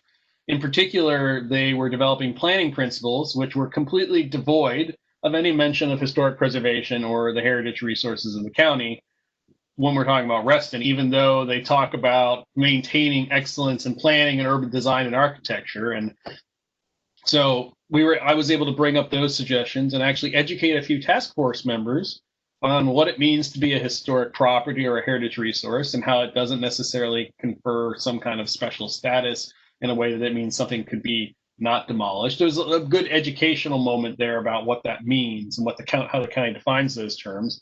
And also having Mr. Carter on the commission or on the task force is very helpful, because it was great to call on him to back my statements and then say that's an excellent suggestion. It was the other interesting observation I'll provide is there were several folks from the task force that contacted me separately as they are working on updating their guidelines for their individual clusters or communities in Reston, and were seeking help in doing that in a way that was making sure they would maintain the character of those individual clusters. I actually pointed one of them, I suggested, we could talk to one of our former members, and Mr. Mobley, he might be able to provide services if you wanted to ask him, but I didn't recommend anyone in particular. But it was interesting to hear that folks were wanting to maintain that. The last thing I'll observe is that we had a lengthy presentation by Fairfax County DOT and had a listening session in which they sought our input and observations on things and talked about projects going on within the Reston area. It was illuminating, it was refreshing, it was nice to hear about things planned long into the future. And I just was like, wow, couldn't we get something like that for the ARB? Wouldn't it be so nice to have that kind of relationship and dialogue? Because it really felt like there was a conversation about things going on in the county. I suggested to Laura that maybe we reach out to them to perhaps try to set up these as a more regular option, because I think, whatever bad history we've had in the past, Fairfax DOT knew more about what we did and knew how we could be a helpful tool in planning projects. I think the relationship would be better. And lastly, I threw Laura in the corner of the bus, because since Fairfax County DOT came, I said, maybe the heritage, our historic heritage planning staff should present too on what some of these things they do, so that we can inform task force members as well. But overall, I think it's been a really good experience, and it's been very eye-opening. So how did you get appointed to this task force? Well, me and Samantha showed up at the supervisor's office after asking for a meeting, and we really raised a lot of cane, I would say, or brought up a lot of issues and pointed out that the ARB constantly feels like we're not being listened to, and he offered it. He offered it to Samantha and I, and we very actively took him up on it. And so it was just going to your supervisor. And I think that's something, John, that I will plan to bring up with Chairman McKay when we talk to him about how we all live in different parts of this county. That's a requirement. And so us being members of these task force when they're formed is a way to gain that insight. We don't necessarily have to have an ARB spot on them, but I think that is a resource that they should tap, because many of the members of these task force are not just community members, but they're members of other boards or commissions or other units that are representing other values. So yeah. I thought it was so I'm hoping we can make that a further thing in the future. Cool. I wanna correct a little. Everything is agree with you. I was not offered to be in the task force, but I did join the meeting as an attendee and listen through the conversation and the presentation. But I totally agree with what Daniel mentioned. It's really an eye-opening experience. Cool. Excellent. I will say too, from the staff perspective, Denise is working on the Reston survey, and so at some point we'll be having a formal community meeting about that, not with the task force, but we're hoping to bring some of those findings to the task force as well at some point. And then we do have, I think the issue lies is if we're basically tied to the historic overlay districts, right? So it's like, oh, well, Reston's got Lake Ann, so that's all Chris is going to care about. Well, we're trying to change that narrative. And so like McLean, that Denise is also working on right now, is this McLean Central Business Center, or I'm sorry, Central Business Area, that they don't think there's anything historic in it because there's no historic overlay district, and there's one thing on the inventory that's impeding development. And that was the same thing that Chris brought up as well. So he does have a point in that it's not just Reston, but it's McLean, it's all of the task force that we have would definitely benefit from the voices. And I mean, I think it's a given that they're on the historic overlay district task force for Holland Hills and Homestone Acres, but we definitely do need a little bit more outreach, and the staff is in a different position than you all are to be able to kind of do that advocacy. I do think, Laura, one way you could help us is if we know about these initiatives that might be taking place.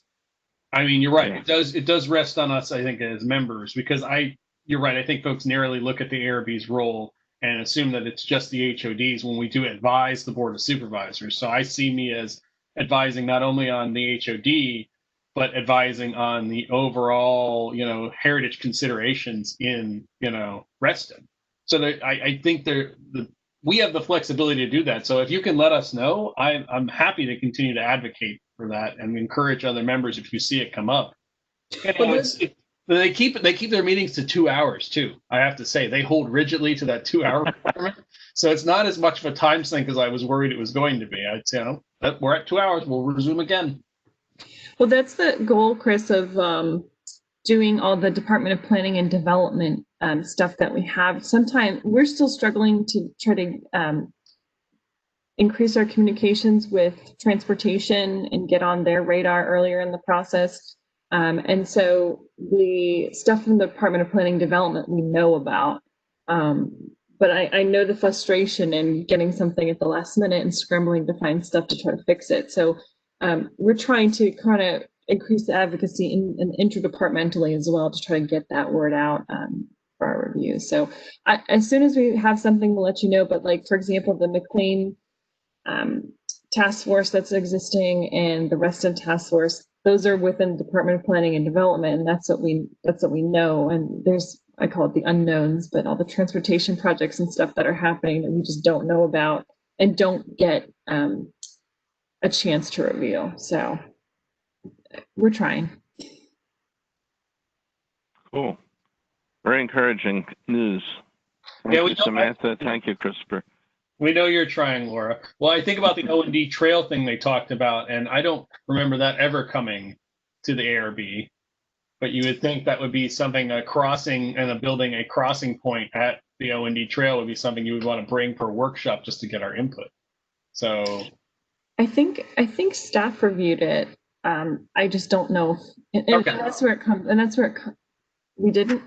I thought Denise It was, did it was that. something that Denise found out about afterwards, and that was her first question was, why didn't you see this? There's right there. So. Yeah. Oh. Denise has been bringing Reston items to the History Commission associated with development along the WNOD. So some of us are hearing stuff. Yeah. Well, the History Commission's always been on the know. You guys have always, you got that. No. But the bizarre thing is, in 1991, I was serving on a comprehensive plan, the big comprehensive plan task force. So it all keeps cycling around and around. Oh, so you're listening to me talk and you're like, okay, Chris, dream big. 30 years ago, I was attending the same meetings. Ooh, okay. All right. Well, on that note, I think I don't see any other new business. So I would entertain a motion to adjourn. Does Joe know that he got nominated for the committee? Yes, he does. Okay, I just want to make I sure. thanked him. Yes, it does, but I think I'll be gone for the next 3 months, though. However. Okay. Well, that's okay. You can meet virtually. Okay. Right now, I'm in a Shark Tank, so Yeah. Okay. Sure. Well, when you surface for air. So I volunteered you because I thought you were going to take me to the next ball game. If perhaps so, sir. So In April. I guess we're supposed to talk, Steve. Is that right after this? I mean, Yeah. sometime in the next week or whatever. Yes, absolutely. Okay. Okay. I'll reach out to you, Joe. Yeah, please do. That'd be good. Okay. So I'm still have a hearing. Mr. Chairman, I move that we adjourn. Okay, I heard that. And a move to adjourn is always in order. All in favor, say aye. Aye. Aye. All opposed, say nay. Motion carries. We are adjourned. Thank you all. It's been a long meeting and very interesting discussions. And I will see you in November. And Nicole, I will see you next week. Okay. Have a good Halloween, you guys. Happy Halloween. Happy Halloween. Thanks. Be safe. Bye-bye.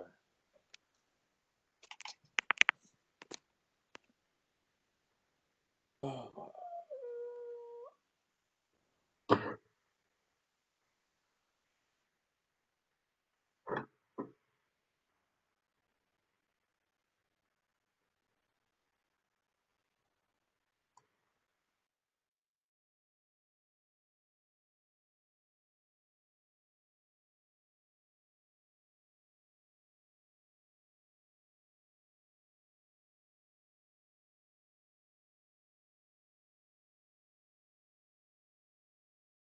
Okay.